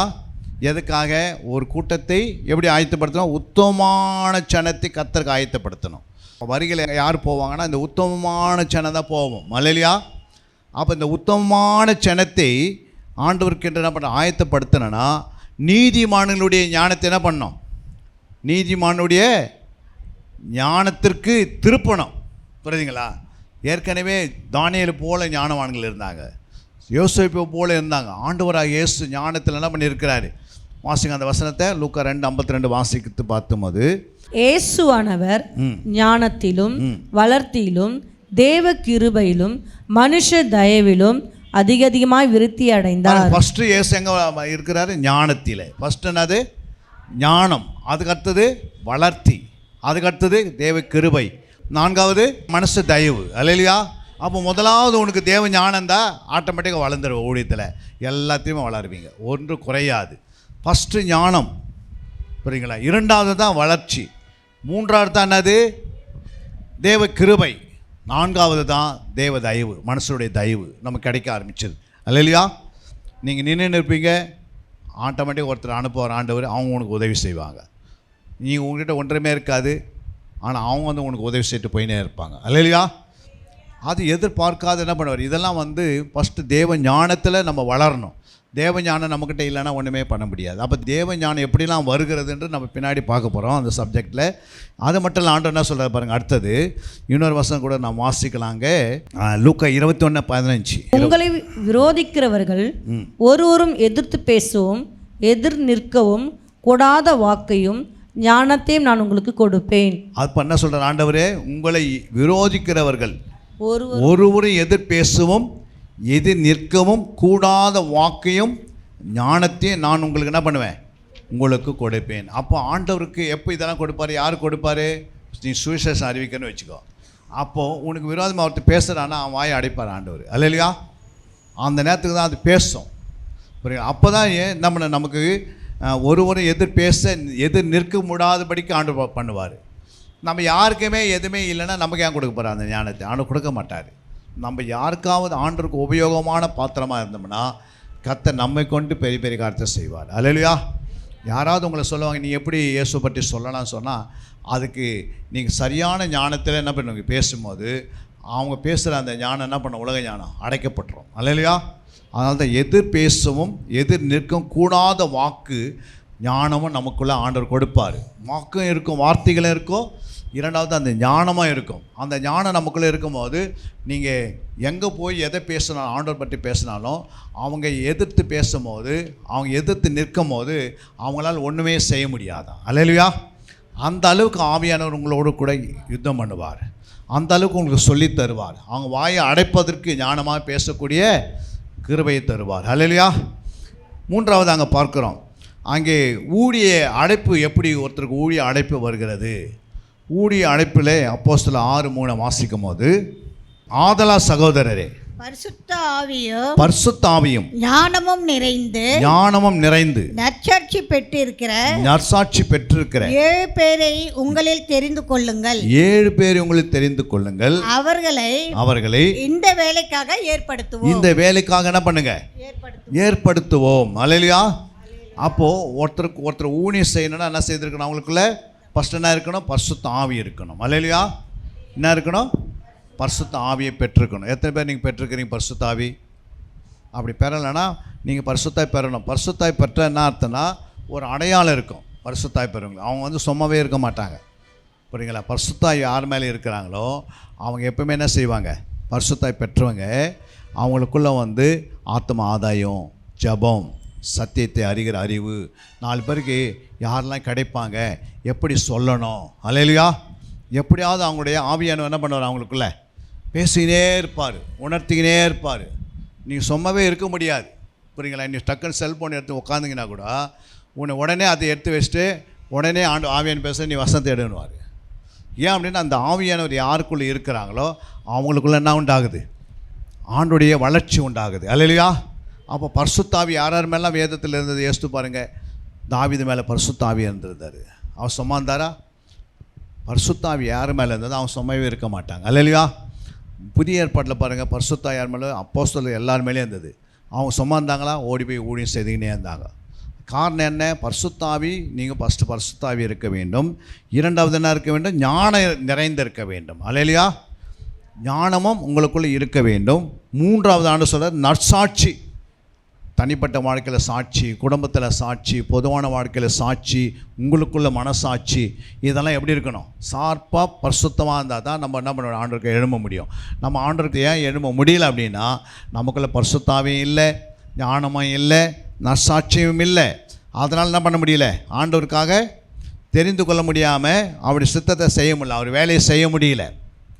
அப்போ அவர் வேலையை செய்யணும்னு எப்படி செய்கிறது? இதெல்லாம் இருந்தால் தான். புரியுதுங்களா? நம்மக்கிட்ட பரிசுத்தாவி இல்லாத போய் நீங்கள் வேலை செய்தீங்கன்னா எப்படி? மாம்சத்தை தான் பேச முடியும். அல்லேலூயா. அந்நிய பாஷை வேறு. அந்நிய பாஷை என்பது வரத்தை குறிக்கிறது. அந்நிய பாஷை எதை குறிக்கிறது? வரத்தை குறிக்கிறது. பரிசுத்த ஆவி எதை குறிக்கிறது? பரிசுத்த ஆவியை சொல்லுங்கள். பரிசுத்த எதை குறிக்கிறது? உங்களுக்கெல்லாம் பரிசுத்தாவி இருக்குதுல்ல, அது எதை வச்சுன்னா பரிசுத்தாவி உங்களுக்குள்ளே இருக்கும் போது உங்களுக்கு என்ன பண்ணால் ஜெபிக்க, துதிக்க, காரியம் எல்லாத்தையும் செய்யாது. அல்லேலூயா. அந்நிய பாஷைன்றது ஒரு வரத்தை ஆண்டு கொடுப்பார். கேட்கும்போது அந்த வரத்தை என்ன செய்யணும்? நீங்கள் பயன்படுத்தணும். அல்லேலூயா. அதை தான் நீங்கள் அங்கே 1 கொரிந்தியர் 12ஆம் அதிகாரத்துக்கு நீங்கள் போனீங்கன்னா 12ஆம் அதிகாரத்தில் 4ஆம் வசனத்தில் நீங்கள் வாசித்து பாருங்கள். வரங்களில் வித்தியாசங்கள் உண்டு. பாருங்கள், வரங்களில் வித்தியாசம் உண்டு. ஆவியானவர் ஒருவரே. ஆவியானவர் ஒருவரே. ஊழியங்களிலே வித்தியாசங்கள் உண்டு. ஊழியங்களில் வித்தியாசம் உண்டு. கர்த்தர் ஒருவரே. கர்த்தர் ஒருவரே. கிரியைகளிலே வித்தியாசங்கள் உண்டு. எல்லாருக்குள்ளும் எல்லாவற்றையும் நடப்பிக்கிற தேவன் ஒருவரே.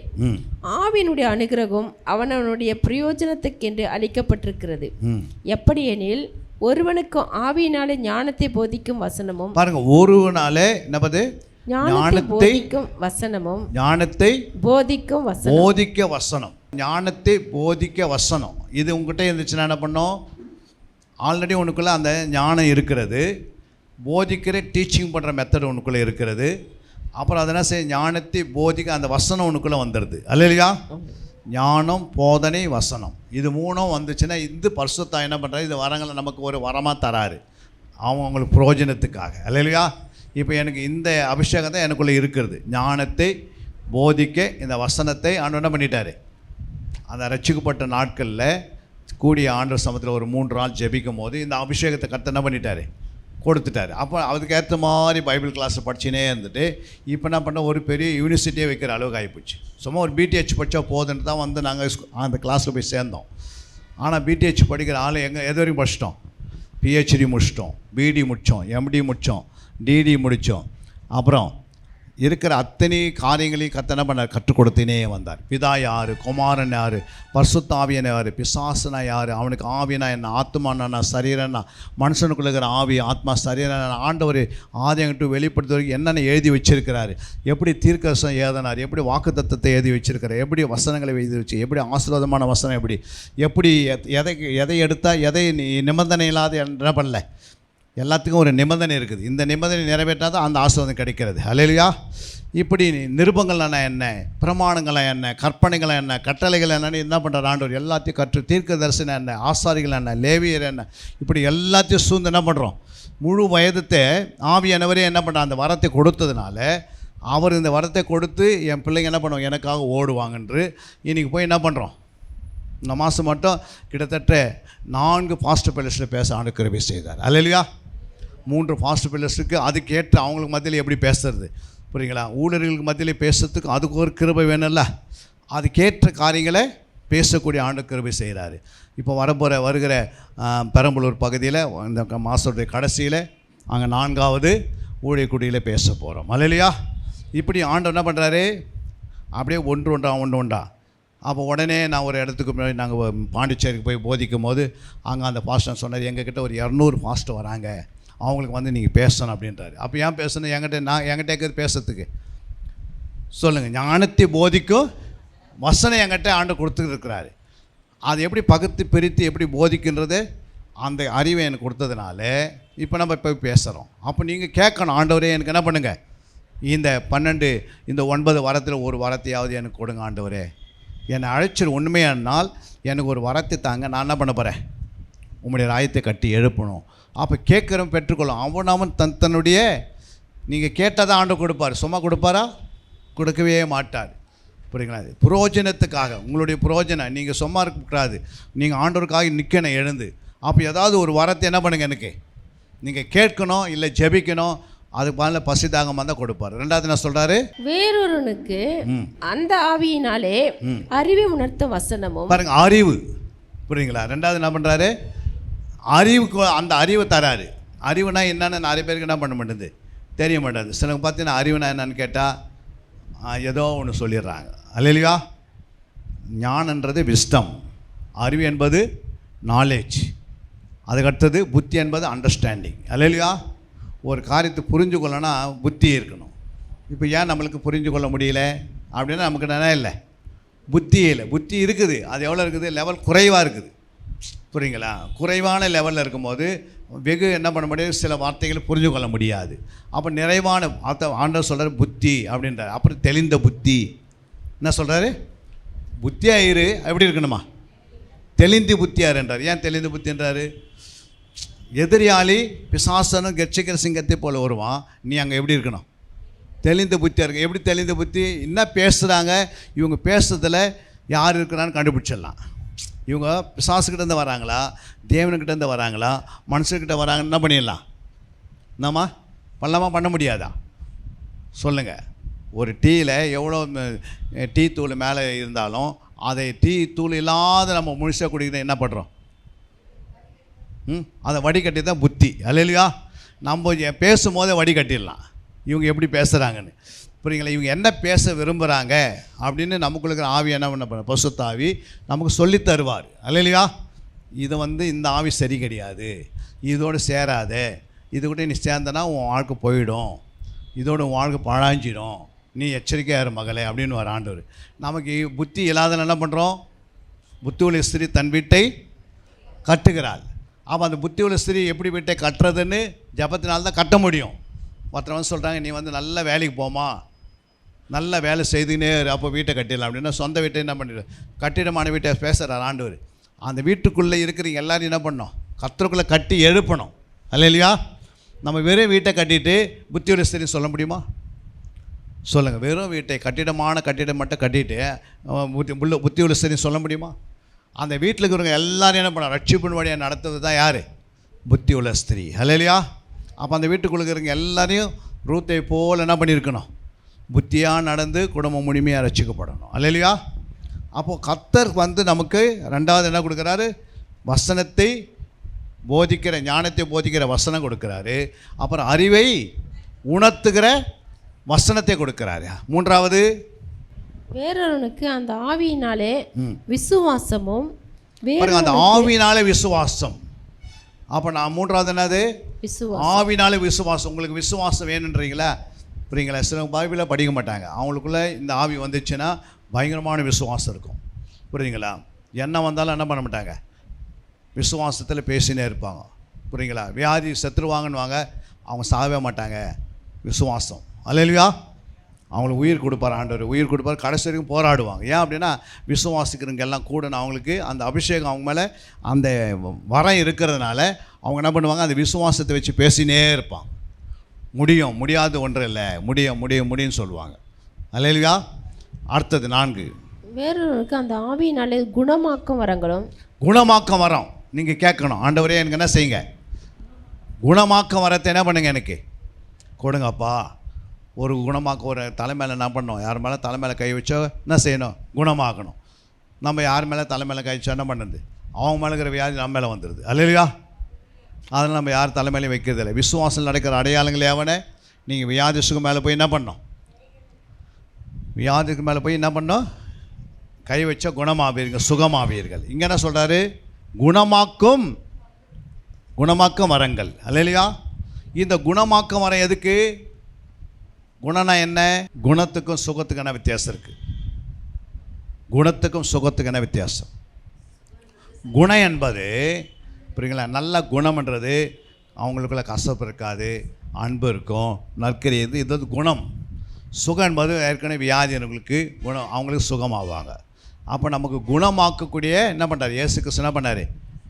அவர் அபிஷேகம் பெற்று அவர் என்ன பண்ணார், சுற்றி தெரிந்தவராக இருந்தார். பிசாசுகள் ஆகப்பட்ட யாவரையும் குணமாக்கும்படி சுற்றி தெரிந்தார். அப்போ குணம் என்பது அவங்களுக்குள்ள நல்ல என்ன பண்ணணும், நற்குணங்களை உருவாக்கணும், நல்ல குணசாலியாக உருவாக்கணும். நீங்கள் பேசுனீங்கன்னா அவங்க நல்ல குணமாக மாறிடுவாங்க.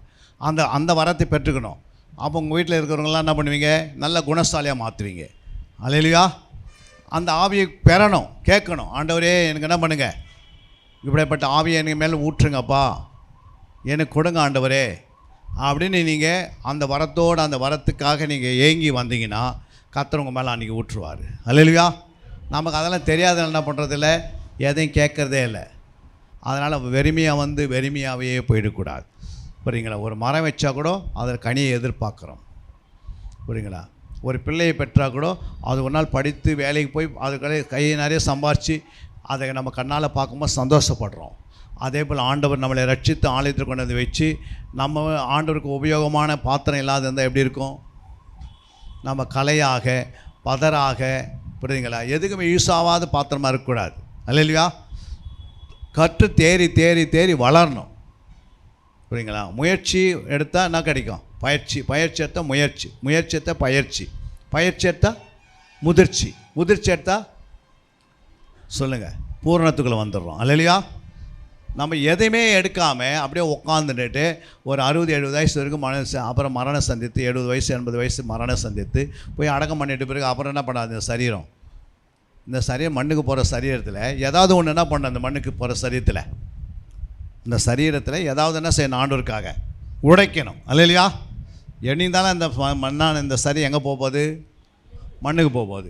இந்த சரீரத்தை வச்சு என்ன பண்ண போகிறோம்? நம்ம இப்போ இந்த சரீரத்தை வச்சு தான் என்ன பண்ண முடியும்? கர்த்தருக்கு வேலை செய்ய முடியும். ஆத்தமோல போய் என்ன வேலை செய்ய முடியுமா? மரணத்துக்கு பிறகு அது பிறகு இலை பாரிடுவாங்க. அப்போ இந்த சரீரத்தில் இருக்கிற வரைக்கும் கர்த்தருக்காக ஏதாவது ஒன்று, அதுக்கு தான் ஞானன்றார். இந்த ஞானம்லாம் நமக்கு அறியாத நாள் பண்ணுறோம். இந்த சரீரத்தை என்ன பண்ணுறோம்? புரியுங்களா? சின்ன தலைவலியாக இருந்தால் மாத்திரை போடுறோம். ஏன் அப்படின்னா அந்த வலி தாங்க முடியல. புரியுங்களா? அதே இன்னொரு தலைவலி வருது, நம்ம போய் ஜெபம் பண்ணோன்னா என்ன பண்ணணும்? இந்த சரீரத்தை பயன்படுத்துகிறோம். அல்லேலூயா. போய் கரத்தை வச்சு ஜெபம் பண்ணணும். அப்போ மாத்திரை இல்லாத குணமாக்குற வல்லமையும் உன் மேலே கொடுக்குறாரு. அடுத்த என்ன சொல்கிறார் பாருங்கள். வேறொருவனுக்கு அற்புதங்களை செய்யும் சக்தியும், வேறொருவனுக்கு அற்புதங்களை செய்யும் சக்தியும் பாருங்கள், அற்புதங்கள் செய்ய சக்தி கிடைக்கும். உங்களுக்கு என்ன கிடைக்கும்? அற்புதங்கள் செய்வதுக்கு. புரியுங்களா? அப்போது செத்து போனவங்கள கூட உயிரோடு எழுப்பிடுவீங்க. புரியுங்களா? எத்தனை வேதத்தில் குறித்து வாசித்தோம், தேபோராளை குறித்து. அல்லேலூயா. அவங்க எஸ்தரை குறித்து பார்க்குறோம். அல்லேலூயா. ரூத்தை குறித்து பார்க்குறோம். சகோதரிகள் என்ன பண்ணியிருக்கிறாங்க? மோசேவுடைய தங்கை குறித்து பார்க்குறோம். அந்த மன்னப்படம் ஒரு தீர்க்கதரிசியாக இருந்தாங்க. அல்லேலூயா. அவங்களாம் என்ன செய்தாங்க? அற்புதம் அடையாளம் செய்வதுக்கு அவங்க அந்த வரத்தை பெற்றுக்கினாங்க. ஆண்டவர்கிட்ட கேட்கணும், ஆண்டவரே எனக்கு என்ன பண்ணுங்கள், ஒரு அற்புதம் செய்யணும்னு சொல்லிட்டிங்கன்னா நீங்கள் அற்புதம் செய்யணும், இந்த சபை என்ன பண்ணோம்? 3 மடங்கு வளர்ந்துடும். அல்லேலூயா. ரெண்டாவது என்ன பண்ணோம்? நம்ம தேவைகள் என்ன பண்ணோம்? எங்கெங்கெல்லாம் சர்ச்சு கட்டணுமோ அந்த ஆளுக்கெல்லாம் கொண்டு வந்து உட்கார வைக்கும் உள்ள. அல்லேலூயா. அவங்க என்ன பண்ணுவாங்க? கோடிக்கணக்கில் லட்சக்கணக்கில் கொடுப்பாங்க. புரியுங்களா? நாங்கள் 100 ஹாஸ்பிட்டலுக்கு போனோம், எல்லா ஹாஸ்பிட்டலும் பார்த்தோம், அந்த கேன்சர் குணமாகலை, அந்த இதயத்தில் இருக்கிற பிபி குணமாகலை, இல்லை இந்த வியாதிக்கு டாக்டரால் முடியாதுன்னு சொல்லிட்டாங்க. நீ கை வச்சு ஜெபம் பண்ணி அற்புதம் செய்தீங்கன்னா ஏசு அங்கே இருப்பார். அல்லேலூயா. அதனால் சபைகளை கட்டி என்ன பண்ணலாம்? அப்போ இந்த வரங்கள்லாம் யாருக்காக கொடுக்கப்பட்டிருக்குது? ரோட்டில் போகிறவங்களுக்காகவா, இல்லை ஸ்கூலில் படிக்கிற பிள்ளைங்களுக்காகவா, இல்லை ஆலயத்துக்கு வரங்களுக்கு கொடுத்துருக்கிறாரா? உள்ளே ஆலயத்தில் உட்காந்துருக்க போகிறீங்க, நமக்கு தான் இது கொடுக்குறாரு. புரியுங்களா? வரங்களை கொடுக்குறாரு. வரங்களை பெற்றுக்கொள்வது, நீங்கள் கேட்டு பெற்று ஆண்டவருக்கு சின்ன சின்ன ஊழியங்களை செய்யும் போது கர்த்தர் உங்களை கொண்டு பெரிய பெரிய காரியத்தை செய்வார். அல்லேலூயா. அடுத்து என்ன சொல்கிறாரு? வேறொருவனுக்கு தீர்க்க தரிசனம் உரைத்தலும். என்ன சார்? தீர்க்க தரிசனம் உரைத்தல். தீர்க்க தரிசனம். இன்றைக்கி நீங்கள் ஒரு வீட்டில் போகிறீங்க, புரியுங்களா? ஒரு 10 நாள் அவங்க ஒரு கஷ்டப்பட்டு அவங்க ரகசிய பாவம் செய்திருப்பாங்க. புரியுங்களா? நீங்கள் அதை கர்த்தர் உங்கள் கண்ணுக்கு முன்னாடி கொண்டு வருவார். நீங்கள் அந்த வீட்டில் ஜெபம் பண்ணும் போது அந்த வார்த்தை சொல்லுவீங்க, இதை மாதிரி 10 நாளைக்கு முன்னாடி இந்த நேரத்துக்கு இவ்வளோ பெரிய தப்பு பண்ணியிருக்கிறேன், இந்த நேரத்துக்கு இப்போ பண்ணேன், இப்படி பண்ணேன்னு அப்படியே சொன்னால் எப்படி இருக்கும்? அதுக்கு பிறகு உங்கள் பின்னாடியே அவங்க என்ன பண்ணுவாங்க? ஒரு 10 பேர் கொண்டு வந்துடுவாங்க. என்னடா அந்த அம்மா கரெக்டாக சொல்லிட்டாங்களே அப்படின்னு. வருவாங்களா? வரமாட்டாங்களா? அப்போ ஆத்மா என்ன பண்ணுவேன்? ஈஸியாக முடியும். புரியுங்களா? எங்கெங்கோ ஜனங்க என்ன பண்ணுறாங்க? ஓடின்னு இருக்கிற நேரத்தில் தீர்க்க தரிசன வரத்தை கேட்டு வாங்கி நீங்கள் ஒரு 10 வீட்டுக்கு போய் ஜெபம் பண்ணால் அந்த வீட்டில் நடக்குது சொன்னால் 10 வீடு என்ன பண்ண 100 வீடாக மாறிடுது. மாறாதா? உன்னையே என்ன பண்ணிடுறாங்க? ஒரு தீர்க்க தரிசனம் மாற்றிடுறாங்க. அப்புறம் நீங்கள் இங்கே உட்காந்துனப்போ உன்னை தேடி வருவாங்க. அன்றைக்கி எலிசா உட்காந்துருந்தார், தீர்க்க தரிசனம் உரைக்கிறாரு. அப்போ யார் வர்றது? நாகமான் வராரு. எங்கேருந்து வராரு? எங்கேருந்து வந்தார்? சிரியா தேசத்துலேருந்து வராரு. சீரிய தேசத்தில் வந்து ஒரே குஷ்டரோகி குணமாகி போகிறாரு. ஆனால் இஸ்ரவேலில் எவ்வளோ குஷ்டரோகி இருந்தாங்க, அவங்க யாருமே குணமாகலை. அதுக்கு என்ன காரணம்? யாருக்குள்ளேயும் அந்த விசுவாசம் இல்லை. ஆனால் யாருக்கு விசுவாசம் இருந்தது? புற தேசத்தினுடைய ஒரு ஒரு ஒரு ஒரு ஒரு தளபதிக்கு அந்த எண்ணம் இருந்தது, நான் அந்த தேசத்துக்கு போனால் எனக்கு குணமாகணும். அல்லையா? நம்ம ஆலயத்துக்கு வர நமக்கு அந்த எண்ணம் இல்லை, ஆனால் வெளியே வந்து அற்புதம் பெற்று போயிடுவாங்க. அல்லையா? அதுதான் ஆண்டவர் சொல்கிறாரு. அப்போ யோசித்து பாருங்கள், நீங்கள் கேட்கணும் ஆண்டவர்கிட்ட. அடுத்து என்ன சொல்கிறாரு? வேறொன்றுக்கு ஆவிகளை பகுத்தறிதலும். பாருங்கள், ஆவி என்ன பண்ணோம்? பகுத்தறியணும். அல்லையா? ஒருத்தருக்குள்ளே ஒரு ஆவி வந்துச்சுன்னா என்ன பண்ண? டக்குன்னு இது என்ன ஆவின்னு சொல்லணும். பக்கத்து வீட்டில் ரசம் போட்டாங்கன்னா ரசம் வருதுன்னா எப்படி சொல்கிறோம்? பக்கத்தில் கறி குழம்பு செய்கிறேன், சிக்கன் குழம்பு செய்கிறேன்னா எப்படி சொல்கிறான்? அது வாசனை வச்சு அவன் வெள்ளைக்காரன் வரான்னு அவன் கண்டுபிடிக்க முடியுமா? அப்போ எப்படி கண்டுபிடிக்கிறாங்க? நம்ம ரசனை எப்படி கண்டுபிடிக்கிறோம்? இது சிக்கன் குழம்பு தான் செய்கிறேன்னு எப்படி கண்டுபிடிக்கிறோம்? மட்டன் தான் செய்கிறேன் எப்படி கண்டுபிடிக்கிறாங்க? சாம்பார் தான் செய்ய எப்படி கண்டுபிடிக்கிறாங்கம்மா? இல்லை, ஏற்கனவே அதுக்கு நீங்கள் ட்ரைனிங் எடுத்துருக்கிறீங்க. ட்ரைனிங் எடுத்தவங்க தான் அது தெரியும். அதுமாரி வேதத்தை அறிஞ்சால் தான் அது தெரியும். அல்லையா? வேதத்தை ஒன்றுமே படிக்காமல் தியானிக்காமல் எதுவும் பண்ணாத எதுவுமே தெரியாது. பிசாசம் வந்து போதே வீட்டுக்கு தெரியாது. அல்லையா? அப்போ எல்லாத்தையும் பயிற்சி. இப்போ நீ அந்த சாம்பார் செய்கிற பயிற்சி எடுத்தனால தான் சாம்பார் சொல்லிடுற. ரசன்னு நீ ஆல்ரெடி அதில் ப்ராக்டிஸ் இருந்தால்தான் தான் ரசன்னு சொல்கிற. அதில் எதுவுமே ப்ராக்டிஸ்னால் அது உனக்கு என்ன பண்ணாது? அதுமாதிரி வேதத்தை அறியாதவங்களுக்கு எதுவுமே தெரியாது. அவங்க எப்படி இருப்பாங்க? குங்கு மாதிரி இருப்பாங்க. புரியுங்களா?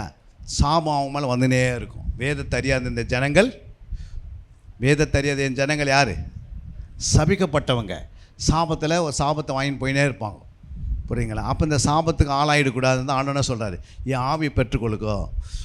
புரியுங்களா? என் ஆவி உன் மேலே இருந்துச்சுன்னா இந்த வேதம் உனக்கு கற்றுக் கொடுப்பார். வேதம் ஆவியே இல்லைன்னா வேதம் என்ன பண்ண முடியாது. வேதத்தெல்லாம் வந்து யார் முக்கியம் கொடுக்குறாங்க இன்றைக்கி வேதத்துக்கு? புரியுங்களா? ஆவிக்குரிய சபைன்னு சொல்கிறோம், ஆனால் ஆவிக்குரிய சபையில் போய் பாருங்கள், அவங்களுக்கு ரட்சிப்புனா தெரில, என்ன ரட்சிப்பு இருக்குதுன்னு தெரில. ரட்சிப்புனா பொதுவான ரட்சிப்பு, பூரண ரட்சிப்பு, நித்திய ரட்சிப்பு, ரட்சிப்பு நிறைவேற பிரயாசப்படுங்கன்றாரு. அப்போது ரட்சிக்கப்பட்டுட்டோம், என்ன பிரயாசப்படணும், என்ன ரட்சிப்பு நிறைவேறணும் அது தெரில, அடுத்த ஸ்டேஜுக்கு தெரில. ஆனால் என்ன பண்ணுறாங்க? ரட்சிக்கப்பட்டேன்னு சொல்லுங்கிறாங்க. அப்படியே சொல்லுவாங்க? சொல்லுங்கள். 10 வருஷம் குழந்தை கேட்டால் கூட என்ன சொல்லுது? 5ஆம் கிளாஸ் படிக்கணும்னு சொல்லுது. 5 வருஷம் குழந்தைக்கு என்ன சொல்லுது? நம்ம படிக்கணும்னு கேட்டால் 10ஆம் கிளாஸ் படிக்கணும்னு சொல்லுது. 20 வயசில் போய் கேட்டால் என்ன சொல்லுது? காலேஜ் படிக்கணும்னு சொல்லுது. ஆனால் நம்ம 20 வருஷம் சர்ச்சுக்கு வந்து என்ன ரட்சிப்புனா அது ரட்சிப்பு தெரில. ரட்சிப்பு பிறகு என்ன ரட்சிப்பு இருக்குது? பூரண ரட்சிப்பு இருக்குது. என்ன ரட்சிப்பு? அது எங்கே இருக்குதுன்னா அது எனக்கு தெரியாதுங்க, அதெல்லாம் நீங்கள் என்ன பண்ணுங்க சொல்லணும். நித்திய ரட்சிப்பு இருக்குது. புரியுங்களா? அப்போது இதெல்லாம் எப்போ கற்றுக்கிறது? ரட்சிப்பு நிறைவேற என்ன பண்ணணுமா? பிரயாசப்படும். அப்போ என்ன ரட்சிப்பு நிறைவேறணும்? ஏற்கனவே தான் நான் ரட்சிக்கப்பட்டேன், நான் என்ன பிரயாசப்படேன்? ஏற்கனவே ஞானஸ்தானம் எடுத்துட்டேன், அவள் தான் ரட்சிக்கப்பட்டுட்டேன் அப்படின்னு உட்காந்துக்க முடியுமா? நம்ம ஒரு பேங்க்கில் வேலை செய்கிறீங்க, ஒரு கவர்மெண்ட்டில் வேலை செய்கிறீங்க, அவங்களுக்கு என்ன உண்டாகுது? 5 வருஷம் ஆனால் என்ன ஆகுது? ஒரு டெஸ்ட் ஒன்று கொடுப்பாங்க, அது பாஸ் பண்ணால் அடுத்த ப்ரொமோஷன் எடுக்கிறேன். அப்போ அடுத்த ரேங்க் கிடைக்குது. கிளர்க்காக இருக்கிறாங்க, சீனியர் கிளர்க்காக மாறுறாங்க. டீச்சராக இருக்கிறாங்க, அவங்களுக்கு கிரேட் 1 கிரேட் 2ன்னு மாறுது. இருக்குதா இல்லையா? அப்போ அதெல்லாம் இருக்குது. ஆனால் சபையில் இல்லையா? அதெல்லாம் ரட்சிக்கப்பட்டுட்டீங்க, அப்போ ரட்சிப்பு நிறைவேற பிரயாசப்படணும், அது தெரிலனா என்ன ஆகும்? இருக்கிற ரட்சிப்பை இழந்து போயிடுவோம். அல்லேலூயா. இருக்கிற ரட்சிப்பை இப்போ யூதாஸுக்கு வந்து அடுத்த ரட்சிப்பு தெரியாதது தான் இருக்கிற ரட்சிப்பை இழந்துட்டான். அண்ணனே சபியார் என்ன பண்ணாங்க? பெற்றுக்கொண்ட ரட்சிப்பை என்ன பண்ணிட்டாங்க? இழந்துட்டாங்க. அடுத்த ரட்சிப்பு மூவ் பண்ண முடியல. அதே மாதிரி தான் இன்றைக்கி சபை என்ன பண்ணுது? அந்த ரட்சிக்கப்பட்டுட்டு பிறகு அவங்களுடைய வாழ்க்கையில் வசனம் இல்லாமல், ஜபம் இல்லாமல், ஆவியானவர் இல்லாமல், சபைக்கு சரியாக சபைன ஆலயனை என்னென்னு அறியாமல், அது ஏதோ ஒரு வந்து போயிட்டு உக்காந்துட்டு பார்த்துட்டு வருது அப்படின்னு நினச்சிட்டு வந்துடுறாங்க. அல்லையா? அடுத்த ஸ்டெப்பு என்னன்றது நமக்கு என்ன பண்ணியிருக்கணும்? இயேசுவா உலகத்துக்கு வந்தாருங்க. ஆனால் அடுத்தது என்ன வர போகிறாரு? இயேசு உலகத்துக்கு வந்தார்.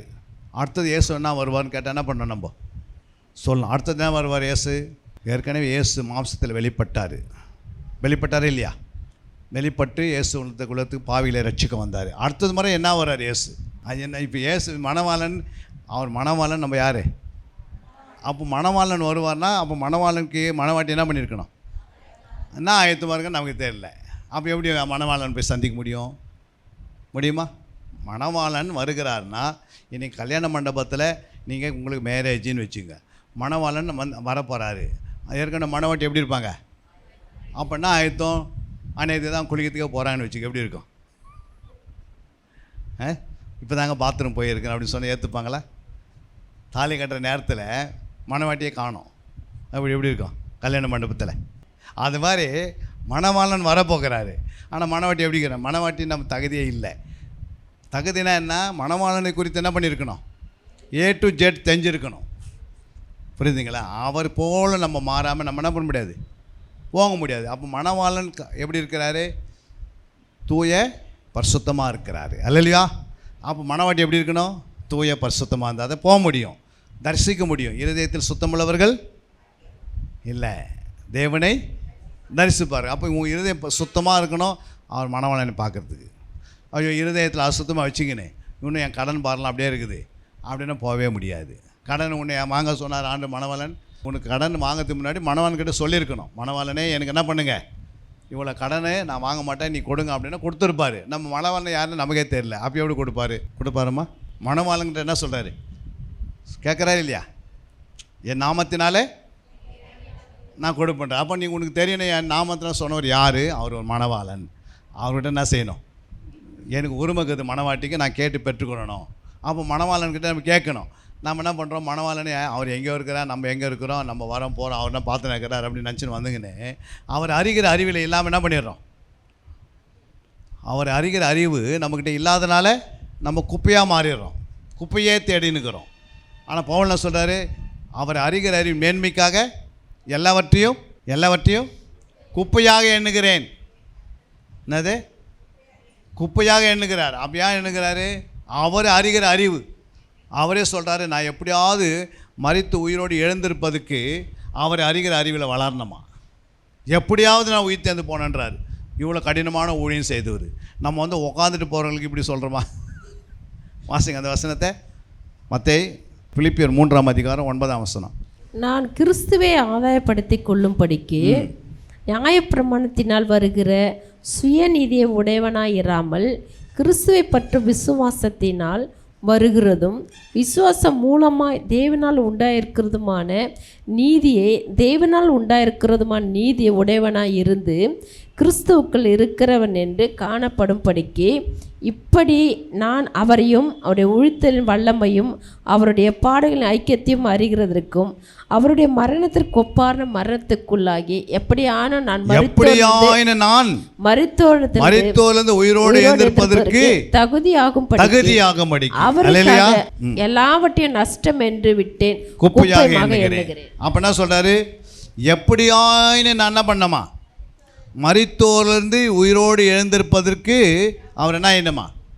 தகுதியாகணும். இவர் யாரு? இவர் மணவாட்டியா? இவர் யாரு? அப்படியே சொல்லியிருக்குது. இவர் யாருன்னா இவர்கள் தோழர்கள். யாரு தோழர்கள்? யார் இவர்கள்? தோழர்கள் கேள்விப்பட்டுக்கிறீங்களா? தோழர்கள் எங்கெல்லாம் பார்த்துக்கிறீங்க? தோழர்களை நீங்கள் பார்த்துக்கிறீங்களாம்மா? நீங்கள் பார்த்துக்கிறீங்க தோழர்களை? எப்போ கல்யாண மாப்பிள்ளை கல்யாணம் பண்ணி நிற்கும் போது பக்கத்தில் ஒருத்தர் நிற்பாங்க, அதுதான் தோழர்கள். அப்போ நம்ம பக்கத்தில் யார் நிற்பாங்கன்னா மணவாட்டியே, புரியுங்களா? மணவாட்டிக்கு பக்கத்தில் இவங்க நிற்பாங்க. மணவாளன் பக்கத்தில் யார் நிற்பாங்க? தோழர்கள் நிற்பாங்க. மணவாட்டிக்கு பக்கத்தில் தோழிகள் நிற்பாங்க, தோழிகள். அல்லையா? அப்போது ஆண்டவர் அங்கே நிற்கும் போது ஆண்டவர் மணவாளன் நிற்கிறாங்க, மணவாட்டி பக்கத்தில் யார் நிற்பாங்க? மணவாட்டி நிற்கணும். அல்லையா? அப்போ மணவாளனுக்கு பக்கத்தில் யார் நிற்பாங்க? தோழர்கள். அதான் சொல்கிறார் ஆண்டவர். தோழர்கள் இருக்கும்போது, புரியுங்களா? மணவாளன் இருக்கும்போது இப்போ உபவாசம் தேவையில்லை அப்படின்றாரு. அல்லையா? அந்த வசனம் எங்கே இருக்குது? பைபிளில் மத்தேயு புத்தகத்தில் இருக்குது. என்ன சொல்கிறாரு? அவங்க சொல்கிறாங்க இவங்க உபவாசம் பண்ணுறதே கிடையாது. அப்போ அவர் சொல்கிறாரு, மணவாளன் இருக்கிற வரைக்கும் தோழர்களுக்கு என்ன தேவையில்லை? என்ன தேவையில்லை? இப்போ உபவாசம் தேவையில்லை. மணவாளன் எடுத்துக்கொள்ளப்பட்ட பிறகு தோழர் தானே ஜெபம் பண்ணுவாங்க. புரியுங்களா? அப்போ தோழர்களுக்கு நம்ம யார்? நம்ம மணவாட்டி. இல்லையா? நம்ம மணவாட்டி எப்படி இருக்கணும்? இவர் ஜெபம் பண்ணுறதுக்காக நம்ம அதை விட அதிகமாக ஜெபம் பண்ணணும். நம்ம தான் மணவாட்டி போஸ்ட் எடுக்கிறோம். எதுக்கு நம்ம மணவாட்டி போஸ்ட் எடுக்கிறோன்னா, இயேசு கிறிஸ்து பிறந்த பிறகு முன்னாடி பிறந்தவங்களாம் இவங்க.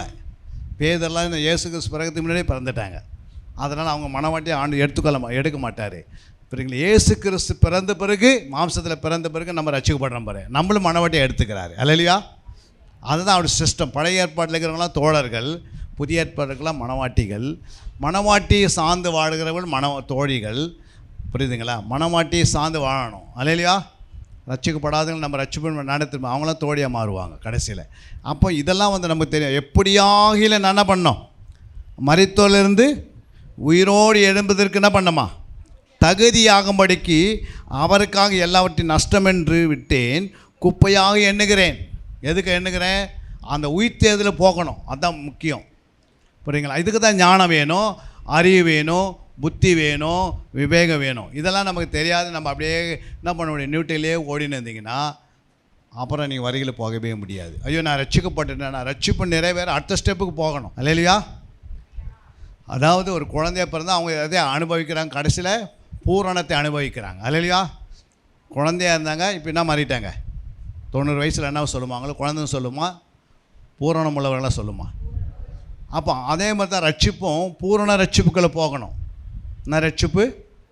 பூரண ரட்சிப்புக்களை போகணும். அதுதான் ஞானம் அப்படி கற்றுக் கொடுக்குறது.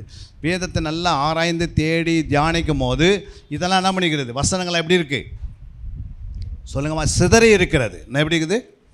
வேதத்தில் உள்ள சிதறி இருக்கிறது. ஒரு வசனம் அது பக்கத்தில் என்ன இல்லை. இப்போ ஆதியாகமம் 1:1 வாசித்து பாருங்கள். ஆதியிலே தேவன் வானத்தையும் பூமியும் சிருஷ்டித்தார். அப்போ ஆதியில் என்ன பண்ணார் ஆண்டவர்? வானத்தை பூமியும் சிருஷ்டித்தார். அப்போ என்னத்தை விட்டுட்டார் அங்கே எழுதுவதுக்கு? சொல்லுங்கள் யாராவது. ஆதியிலே தேவன் வானத்தையும் பூமியும் சிருஷ்டித்தானுக்குது. என்ன விட்டுட்டு பேசுகிறாரு? சத்த வாசிங்க. இப்போ வாசிங்க. யாத்திராங்க 20:11. கர்த்தர் 6 நாளைக்குள்ளே வானத்தையும் பூமியும் சமுத்திரத்தையும். அப்போ இங்கே என்ன பண்ணுறாரு? வானத்தையும் பூமியையும் சமுத்திரத்தையும். அப்போ சமுத்திரத்தை விட்டு ஆண்டவர் என்ன பண்ண போதும். அப்போ என்ன சொல்கிறார் ஆண்டவர்? வானத்தையும் பூமின்றாரு சிருஷ்டித்தார்னு. ஆனால் பக்கத்தில் என்ன உண்டாக்குனாரு? சமுத்திரத்தையும் சிருஷ்டித்தார். ஆனால் அது என்ன பண்ணல நம்ம கண்ணுக்கு. அப்போ ஆண்டவர் ஃபஸ்ட்டு அங்கே 2 எழுதுறாரு. என்னன்றாரு? வானத்தை பூமியும். அப்போ ஒன்று சிதறி எங்கே வந்துக்குது? யாத்திராகத்தில் வந்துடுச்சு. புரியுங்களா? இது எழுதினவரும் மோசே தான், அந்த வசனம் எழுதினவரும் மோசே தான். ஆனால் மோசேக்கு ஆவி என்ன பண்ணுறாரு? இந்த ஆதியில் வானத்தை பூமின்றது 1ஆம் வசனம் 1 எழுதுப்பா. ஆனால் நீ வானத்தை பூமி சமுத்திரத்தின்றது யாத்திரை 20:11 வந்து எழுதுன்றாரு. அப்போ சிதறிக்குதே இல்லையா? புரியுங்களா? சிதறிக்குதே இல்லையா? ஏன் பக்கத்துலேயே அது எழுதி வச்சுருக்கலாம்ல? அது மாதிரி தான் ஆண்டவரே ஒரு வசனத்தை வாசிக்கும் போது அதில் ஒரு அர்த்தம் இருந்ததுன்னா 2 அர்த்தம் வெளியே எங்கேயோ இருக்குது. புரியுங்களா? நம்ம அதுக்கு தான் தேடுன்றார் ஆண்டவர். தேடி போய் பாருங்கள் அதுன்றாரு. ஜோடிகள் இருக்குது பாருங்க. அப்போ தேடினது என்ன பண்ணுங்க? கொஞ்சம் ஆராய்ந்து பாருங்கன்றாரு. புரியுங்களா? ஆராய்ந்து பார்த்தது கொஞ்சம் தியானம் பண்ணி பாருங்கள். இப்படியே வேதத்தை ஃபுல்லாக சுற்றிக்கினே வரலாம். என்ன பண்ணலாம்? முழு வேதத்தை நீங்கள் சுற்றி வாசிக்கும் போது உனக்கு மன மகிழ்ச்சியாக இருக்கும். இந்த வசனத்தை எடுத்து நீ உள்ளத்தில் உள்ள இருதயத்தில் வைக்க கண்ணு திறந்துக்கினே பிரகாசமாக இருக்கும். புரியுங்களா? அவ்வளோ உங்களுக்கு டைம் போகிறதே தெரியாது. இரவும் பகலும் இந்த வேதத்துக்குள்ளேயே முழுகின்னு இருந்தீங்கன்னா ஒரு நாள் ஆண்டோடைய வருகை வரது போயிட போகிறோம். அது வரைக்கும் நம்ம சாப்பிடாத தூங்காமல் இருன்னு நான் சொன்னார். அதையும் நம்ம அனுபவிக்கிறோம். அது எல்லாத்தையும் ஊழியம் செய்கிறோம், ஆத்ம ஆதாயம் செய்கிறோம், கூடவே அவருக்கு ஆயத்தப்படுத்திக்கிறோம். அவர் அறிகிற அறிவில் வளர்ந்துடுறோம். இன்னும் கொஞ்சம் கூட்டம் நம்மளோட என்ன பண்ணுறோம்? நீங்கள் எவ்வளோ வேதத்தை அறிஞ்சு வச்சுருந்தீங்கன்னா என்ன பிரயோஜனம் சொல்லுங்கள் உங்களுக்கு? நீங்கள் வேதத்தை நல்லா அறிஞ்சு வச்சா உங்களுக்கு என்ன பிரயோஜனம் வருது? உங்களை ஞானம் பார்க்கலாம். எப்படி என்ன சொல்கிறீங்கன்னு பார்க்கலாம். இந்த வேதத்தை நல்லா அறிஞ்சு வச்சிங்கன்னா உங்களுக்கு என்ன பிரயோஜனம் கேட்குறேன். அதான் ஞானம் இல்லை, சொல்வதுக்கு அறிவு இல்லை. இந்த வேதத்தை நீங்கள் நல்லா படித்து நல்லா தேறிட்டு உட்காந்துருந்தீங்கன்னா என்ன நடக்குன்னு கேட்குறேன் உங்களுக்கு. நித்திய ஜீவன். அப்புறம் ஃபஸ்ட்டு இந்த வேதத்தை நல்லா அறிகிற அறிவில் வளர்ந்துட்டிங்கன்னா என்ன நடக்குன்னா உங்களை தேடி நிறைய பேர் வருவாங்க. ஏன் வருவாங்கன்னா சத்தியங்கிறது அவங்கள இழுத்துக்கொள்ளும்.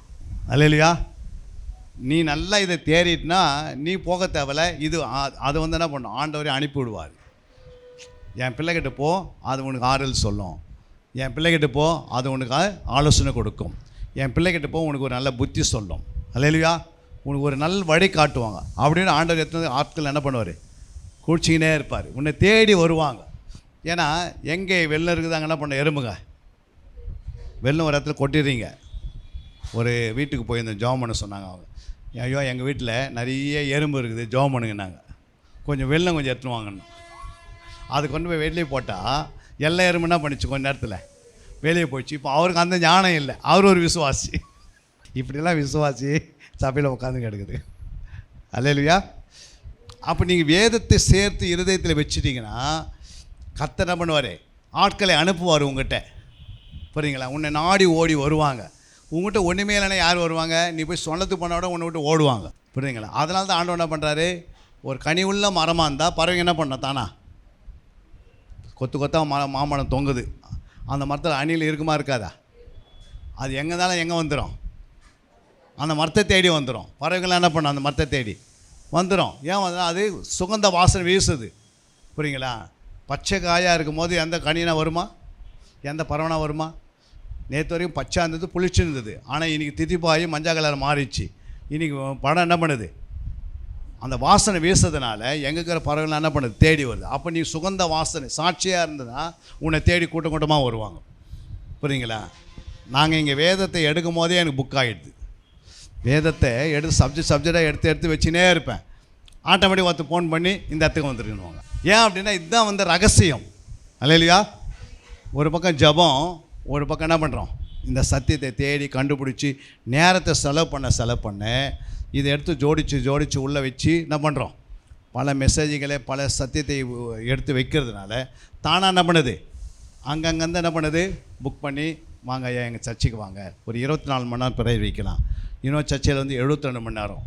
புரியுங்களா? நாளைக்கு 72 ஹவர்ஸ் ப்ரேயர் ஸ்டார்ட் ஆகுது. எங்கே, உத்தரமேரி பகுதியில். எத்தனை நாள், 3 பகல் 3 இரவு. அப்போ நாளைக்கு சாயந்தரம் நாங்கள் போயிட்டோம்னா நாளைக்கு நைட்டு தூங்க மாட்டோம், வேடக்கிழமை நைட்டு தூங்க மாட்டோம், வெள்ளிக்கிழமை நைட்டு தூங்க மாட்டோம், சனிக்கிழமை நைட்டு தூங்க மாட்டோம். அதே மாதிரி வெள்ளிக்கிழமை வேடக்கிழமை ஆரம்பிக்கிறதுனா வெள்ளிக்கிழமை முழுமையாக சாப்பிட மாட்டோம், சனிக்கிழமை சாப்பிட மாட்டோம், ஞாயிற்றுக்கிழமை ஃபுல்லாக சாப்பிடாம மாலை 5 மணிக்கு தான் ஏதாவது ஒரு இட்லி 2 இட்லி சாப்பிடுவோம். அது வரைக்கும் சரீரத்தை ஒடுக்கி கீழ்ப்படுத்தி நல்ல ஆவியை என்ன பண்ணும், ஜப ஆவியை, விண்ணப்பத்தின் ஆவியை, பரிசுத்த ஆவியை, அபிஷேகத்தை நிறைய ஆண்டு நிரப்புவார். அடுத்த ஸ்டேஜுக்கு நம்ம அடுத்த இடத்துக்கு ஓடுவதுக்கு ஆயத்தமாகிடுது. இல்லையா? அப்போ சார்ஜ் பண்ணாத என்ன பண்ண முடியும், எங்கேயுமே பேட்டரி சார்ஜ் பண்ணலன்னா ஃபோனில் என்ன பண்ண முடியாது, பேச முடியாது. அது மாதிரி நம்முடைய ஆவி ஆத்மா சக்தி சார்ஜ் பண்ணணுன்னா ஜபந்தான். தேவ சமுதிரம் உட்காந்து நல்லா ஜெபிக்க நீங்கள் சார்ஜ் ஏறும்போது 4 பேருக்கு என்ன பண்ணுவீங்க, தெளிவாக வார்த்தை சொல்லுவீங்க, தெளிந்த புத்தியோடு பேசுவீங்க. இல்லையா? திரும்ப அங்கேருந்து நாங்கள் திங்கக்கிழமை வரோம் காலையில், உடனே திங்கக்கிழமை சாயந்தரம் ஏறி திருநெல்வேலிக்கு போகிறோம். அங்கே போய் 2 நாள் ஒரு இரவு ஜபம், 2 நாள் பைபிள் கிளாஸ் முடிச்சுட்டு மறுபடியும் புதன்கிழமைக்கு இங்கே வரோம். எங்கே, மறுபடியும் வேடக்கிழமை ஏறி எங்கே போகிறோம், மயிலாடுதுறைக்கு போகிறோம், விருதாச்சலத்துக்கு போகிறோம், ஜெயங்கொண்டாவுக்கு போகிறோம், அரியலூருக்கு போகிறோம், அடுத்தது பெரம்பலூருக்கு போகிறோம். இதெல்லாம் முடிச்சுட்டு மறுபடியும் திரும்ப ரிட்டர்ன் வரோம். வந்துட்டு மறுபடியும் 2ஆம் தேதி என்ன பண்ணுறோம், இங்கேருந்து புறப்பட்டு மறுபடியும் மதுரைக்கு போயிட்டு 24 ஹவர்ஸ் ப்ரேயர் ஒரு 2 நாள் ஜாம் பண்ணிவிட்டு மறுபடியும் வரோம். திரும்ப அப்படியே வந்து ஒரிசாவுக்கு போகிறோம். அப்புறம் இப்படியே என்ன பண்ணுறாரு ஆண்டவர், மாதம் ஃபுல்லாக என்ன பண்ணுறாரு, டக்குன்னு ஆண்டவர் என்ன சொல்லுவார், அபிஷேகத்தையும் வரங்களையும் கொடுத்துருவார், திருக்கரசம் வரத்தையும் அற்புத அடையாளம் கொடுத்துருவார். இப்போ ஊழியம் என்ன பண்ணும், வேகமாக வளர ஆரம்பிச்சிடும், கூட்டமாக ஜனங்க வர ஆரம்பிச்சிடும். ஆண்டோடைய ராஜ்யத்தை என்ன பண்ணுவோம், தெளிவாக சொல்லி உருவாக்கி கொண்டு வந்துடுவோம். அல்லேலூயா. அப்போ அப்படி தான் ஆண்டவர் என்ன பண்ணுறாரு, பரிசுத்த உங்களிடத்தில் வரும்போது நீங்கள் பலன் அடைந்து யூதாவிலும் எருசலேமிலும் சமாரியாவிலும் உலகம் எங்கும் என்ன பண்ணுங்க, சாட்சியாக இருக்கின்றது. அப்போ ஆண்டவர் என்ன பண்ணுறாரு, இப்படி தான் ஒவ்வொரு மேலே ஆவியனை இறங்கினா இந்த வேலையை செய்வார். புரியுங்களா? நீங்கள் உலகமெங்கும் போக தேவையில்ல. ஃபஸ்ட்டு பரிசுத்தாவி பெற்றுக்கினீங்கன்னா ஃபஸ்ட்டு உங்கள் வீட்டில் சாட்சியாக இருங்க. எங்கே சாட்சியார், உன் வீட்டில் சாட்சியார், உன் மாமியார்கிட்ட சாட்சியார், உன் மருமகள்கிட்ட சாட்சியார், உன் அண்ணன் தம்பிக்கிட்ட சாட்சியார், உங்களுடைய எல்லா வீட்டில் இருக்கிறவங்க அத்தனை பேருக்கு என்ன பண்ண சாட்சியார். அல்லேலூயா. நேற்று எவர்கிட்ட பேசியிருந்தோம், நம்முடைய டேனியல் ஐயாக்கிட்ட பேசியிருந்தோம். புரியுதுங்களா? அவர் ஒரு சாட்சி கொடுத்தாரு. அவர் பீச்சில் இறங்கி ரயில்வே ஸ்டேஷனில் ஓடுற ட்ரெயின் போய், அதாவது நிற்க வேண்டிய ட்ரெயின் வண்டி நிற்கிறதுக்கு முன்னாடி இறங்கிட்டார். என்ன பண்ணிட்டார், வண்டி நிற்கிறதுக்கு முன்னாடி இறங்கிட்டாருப்பாங்க. அதுக்கு என்ன சொல்லுவோம், வண்டி நின்று போய் இறங்கினா போலீஸ் பிடிக்க மாட்டாங்க. ஆனால் வண்டி வந்து நிற்கிறதுக்கு முன்னாடி வண்டியில் இறங்கிட்டான்னா அவங்களை பிடிப்பாங்க. இப்போ அவர் பிடிச்சிட்டாங்களாம். ஒரு நாள் அவர் சொல்கிறாரு, என்னை பிடிச்சின்னு போய்ட்டு போலீஸ் ஸ்டேஷனில் நிற்க வச்சுட்டாங்க, அப்புறம் கேஸ் புக் பண்ணிட்டாங்க. அப்போ அவங்க கேஸ் புக் பண்ணும்போது அவங்க அந்த போலீஸ் என்ன சொன்னாங்களா, உங்களுக்கு 50 ரூபாய் கேஸ் போட்டுறேன்னாங்களா. எத்தனை பேர், எவ்வளோ, 50 ரூபான்னா அப்படி ரயில்வே லைன் கிராஸ் பண்ணுற மாதிரி வேறு ஏதாவது சின்னதாக நீங்கள் ட்ரெயின் இறங்கி வந்தது போட்டால் 500 ரூபாவா. அப்போ இவர் என்ன சொன்னார், எனக்கு 500 ரூபா போடுங்க. என்ன சொன்னாரா, எனக்கு 500 ரூபா போட்டுருங்க, நான் என்ன செய்யறேன்னு எனக்கு அப்படியே போடுங்க. புரியுங்களா? அதான் ஆண்டவர் சொல்ல, உன் வழியை கர்த்தருக்கு. இப்போ அவர் வழியை கர்த்தருக்கு ஒப்புவிச்சிட்டாரு. இப்போ கர்த்தர் மேல் நம்பிக்கையாக இருக்கிறாரு. இப்போ கோர்ட்டில் எதுவுமே அவர் நிற்க வச்சாங்க, மற்ற 20 பேரை நிற்க வச்சாங்க. அவங்களாம் அப்படி தான் இறங்கி வந்தாங்க. அவங்களுக்கெல்லாம் 50 ரூபாய் கேஸ் போட்டாங்க, இவருக்கு 500 ரூபாய் கேஸ் போட்டாங்க. இவர் ரிலீஸ் பண்ணிட்டு மீதியெல்லாம் என்ன பண்ணிட்டாங்க, எதுவுமே ஜெயிலில் தள்ளிட்டாங்க. புரியுங்களா? உங்களுக்கு மாற்றி மாற்றி போட்டிருக்கிறான்னு சொல்லி கேஸ் என்ன பண்ணிட்டாங்க, அந்த நீதிபதி ஏற்றுக்கலை. அப்போ நம்முடைய வழியை கர்த்தருக்கு ஒப்பி வச்சு நம்ம அவர் மேல் கர்த்தர் மேல் நம்பிக்கையாக இருந்து அப்போ ஆண்டவர் என்ன செய்வார், நம்முடைய காரியங்களை வாக்கிய பண்ணுவார். அப்போ நம்ம வழியை தாறுமாறாக இருந்தால் அப்புறம் கர்த்தர் மேல் நம்பிக்கை வச்சாலும் வராது, விடுதலை கிடைக்காது. அதுதான் நம்முடைய வழி என்னவோ அப்படியே என்ன பண்ணிடணும், நம்ம எப்படி இருக்கிறோமோ அப்படியே பேசணும். நம்ம என்ன தவறு செய்தோ அதை என்ன பண்ணக்கூடாது, ஒரு நாளும் மறைக்கக்கூடாது. கர்த்தருக்கு இருதயங்களை நீதிமொழிகள் 24 12ஆம் வசனம் வாசிங்க. அதை அறியோம் என்பாயாகில் இருதயங்களை சோதிக்கிறவர் அறியாரோ, உன் ஆத்மாவை காக்கிறவர் கவனியாரோ, அவர் மனுஷர்களுக்கு அவனவன் கிரிகளுக்கு தக்கதாக பலன் அளியாரோ. 11 வாசிங்க. மரணத்துக்கு ஒப்பிடுகப்பட்டவர்களையும் கொலை உண்ண பண்ணுகிறவர்களையும் விடுவிக்க கூடுமானால் விடுவி. இப்போ இந்த வசனம் மரணத்துக்கு ஒப்புவிக்கப்பட்டவர்களையும் கொலை உண்ண போகிறவங்களை என்ன பண்ணமா, விடுவிக்க கூடுமானால் விடுவி என்றார். அப்படின்னா என்ன அர்த்தம்?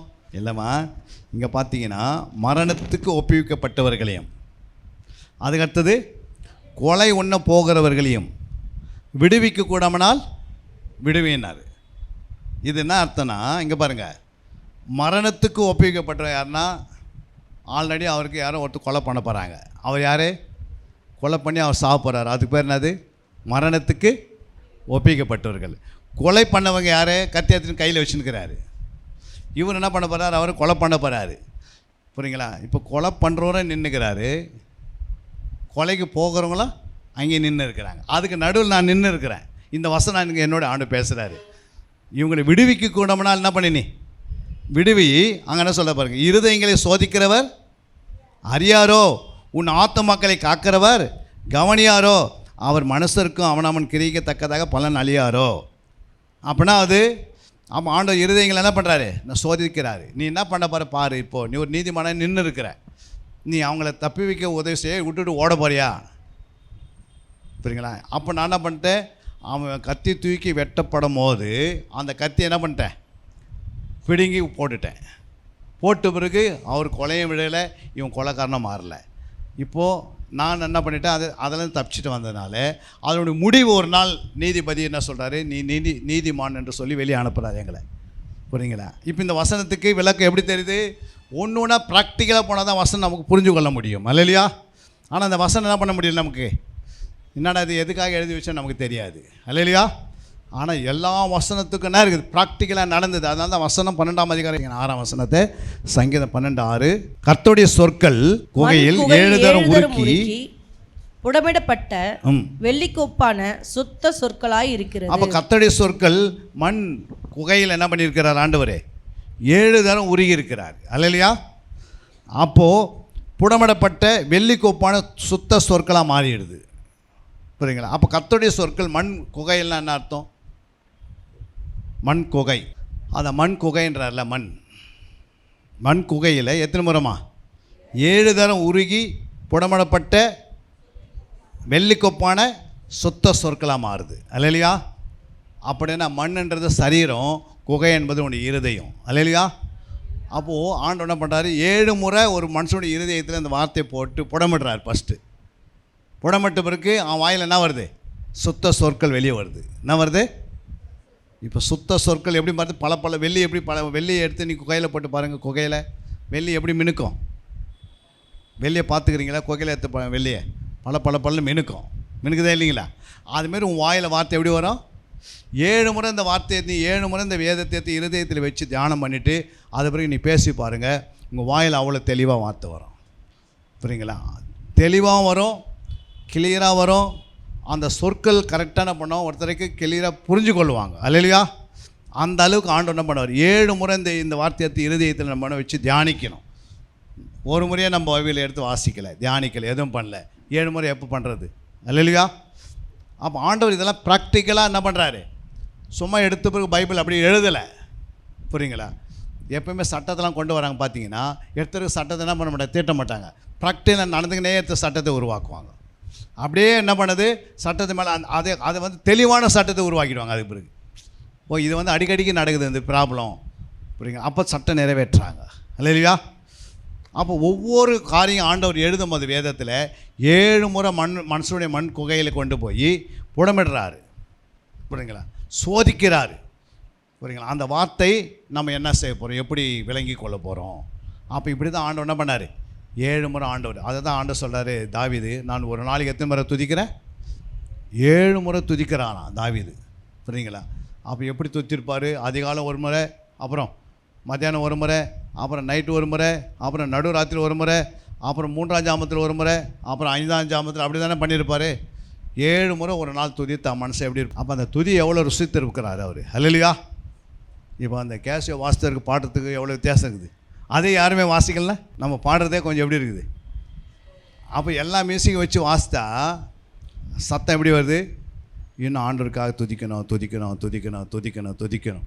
அந்த காலத்தில் தாவீது இசை வாசித்தினே என்ன பண்ணார், ஆண்டவரை துதித்து துதித்து பாடியிருக்கிறார். அல்லேலூயா. அதுமாதிரி 7 முறை இந்த வார்த்தையத்தை உள்ள வச்சு நம்ம என்ன பண்ணோம், தியானிக்கணும். அல்லேலூயா. அப்போ இப்படி நீங்கள் உங்களுடைய வாழ்க்கையில் செய்யணும். அப்புறம் அந்த ஞானத்தில் பாருங்கள், அடுத்த ஞானம் என்ன சொல்லுது, அடுத்த ஞானம் என்ன சொல்லுதுன்னா, அங்கே ஆத்துமாக்களை ஆதாயப்படுத்திக் கொள்கிறவன் ஞானமுள்ளவன். அல்லேலூயா.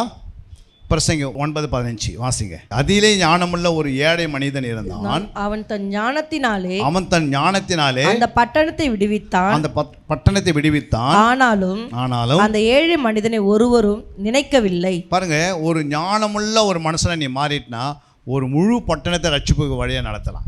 அல்லேலூயா. யாரை நடத்தலாம், நீ ஞானமுள்ளனா மாறிட்டா அந்த பட்டணம் என்ன ஆகும், விடுவிக்கலாம், ரட்சிப்பு வழியாக நடத்தலாம். அப்போ ஒரு ஞானம் நம்மக்கிட்ட இல்லைனால நம்ம என்ன பண்ணுறோம், ஒரு வீடு கூட ரட்சிக்க மாட்டேங்குது. அல்லேலூயா. வீட்டில் உள்ளவர்களே ரட்சிப்பு நடத்த எவ்வளோ கஷ்டப்படுறோம்.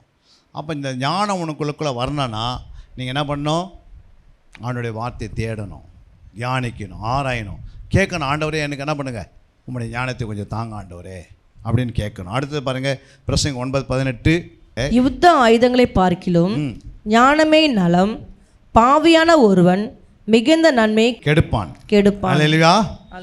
யுத்த ஆயுதங்களை பார்க்கிலும் ஞானமே நலம். அல்லேலூயா. இன்னைக்கு ஞானம் இல்லாதனால யுத்த ஆயுதம் என்ன பண்ணுது, தெய்வ பயம் இல்லை. தெய்வ பயம்தான் நாட்டில் சண்டை நடக்குமா சொல்லுங்கம்மா. 40 வருஷம் சாலமோனுக்குள்ளே என்ன இருந்ததா, சாலமோனுக்குள்ளே 40 வருஷம் என்ன இருந்தது, ஞானம் இருந்தது. என்ன நடந்தது, தேசம் அமைதியாக இருந்தது. ஒரு மனுஷன் ஞானவானாக இருந்தால், நம்ம தேசத்தில் நம்மலாம் ஞானவான் இருந்தால் நம்ம தேசம் எப்படி இருக்கும், இது மாதிரி ஆம்புலன்ஸ் சத்தம் கேட்காது, 108 ஓட்ட சவுண்டே கேட்காது. ஏன்னா எல்லாருக்காக ஜெபம் பண்ணுருவோம். அல்லேலூயா. நம்மளே என்ன பண்ணுறோம், ஆம்புலன்ஸில் போகிறதுனால நம்ம யாருக்கும் ஜெபம் பண்ணுறதில்ல. அல்லேலூயா. தானே, இப்படி தானே இருக்கிறோம். நம்மளும் ஒரு நாளைக்கு என்ன பண்ண போகிறோம், ஜெபிக்காதுங்க அதில் போவாங்க. அப்போ தான் ஜெப ஆவியே ஊற்றப்படும். அப்போ தான் ஜெபம் என்ன பண்ணுவோம், கொஞ்சம் இனிமேலாவது ஜெபம் பண்ணணும் அப்படின்னு. பார்த்தீங்கன்னா அது குறித்து ஒரு வசனம் எழுதுகிறார் ஆண்டவர். ஏசாயா 38:18 எழுதுகிறாரு, நீங்கள் ஆம்புலன்ஸில் போகிறதுக்கு முன்னாடி ஆண்டவர் என்ன பண்ணிக்கோ, வாசிங்க. பாதாளம் உம்மை துதியாது, மரணம் உம்மை போற்றாது, குழியில் இறங்குகிறவர்கள் உம்முடைய சத்தியத்தை தியானிப்பதில்லை. இப்போ 3 காரியத்தை சொல்கிறாரு, பாதாளம், மரணம், குழி.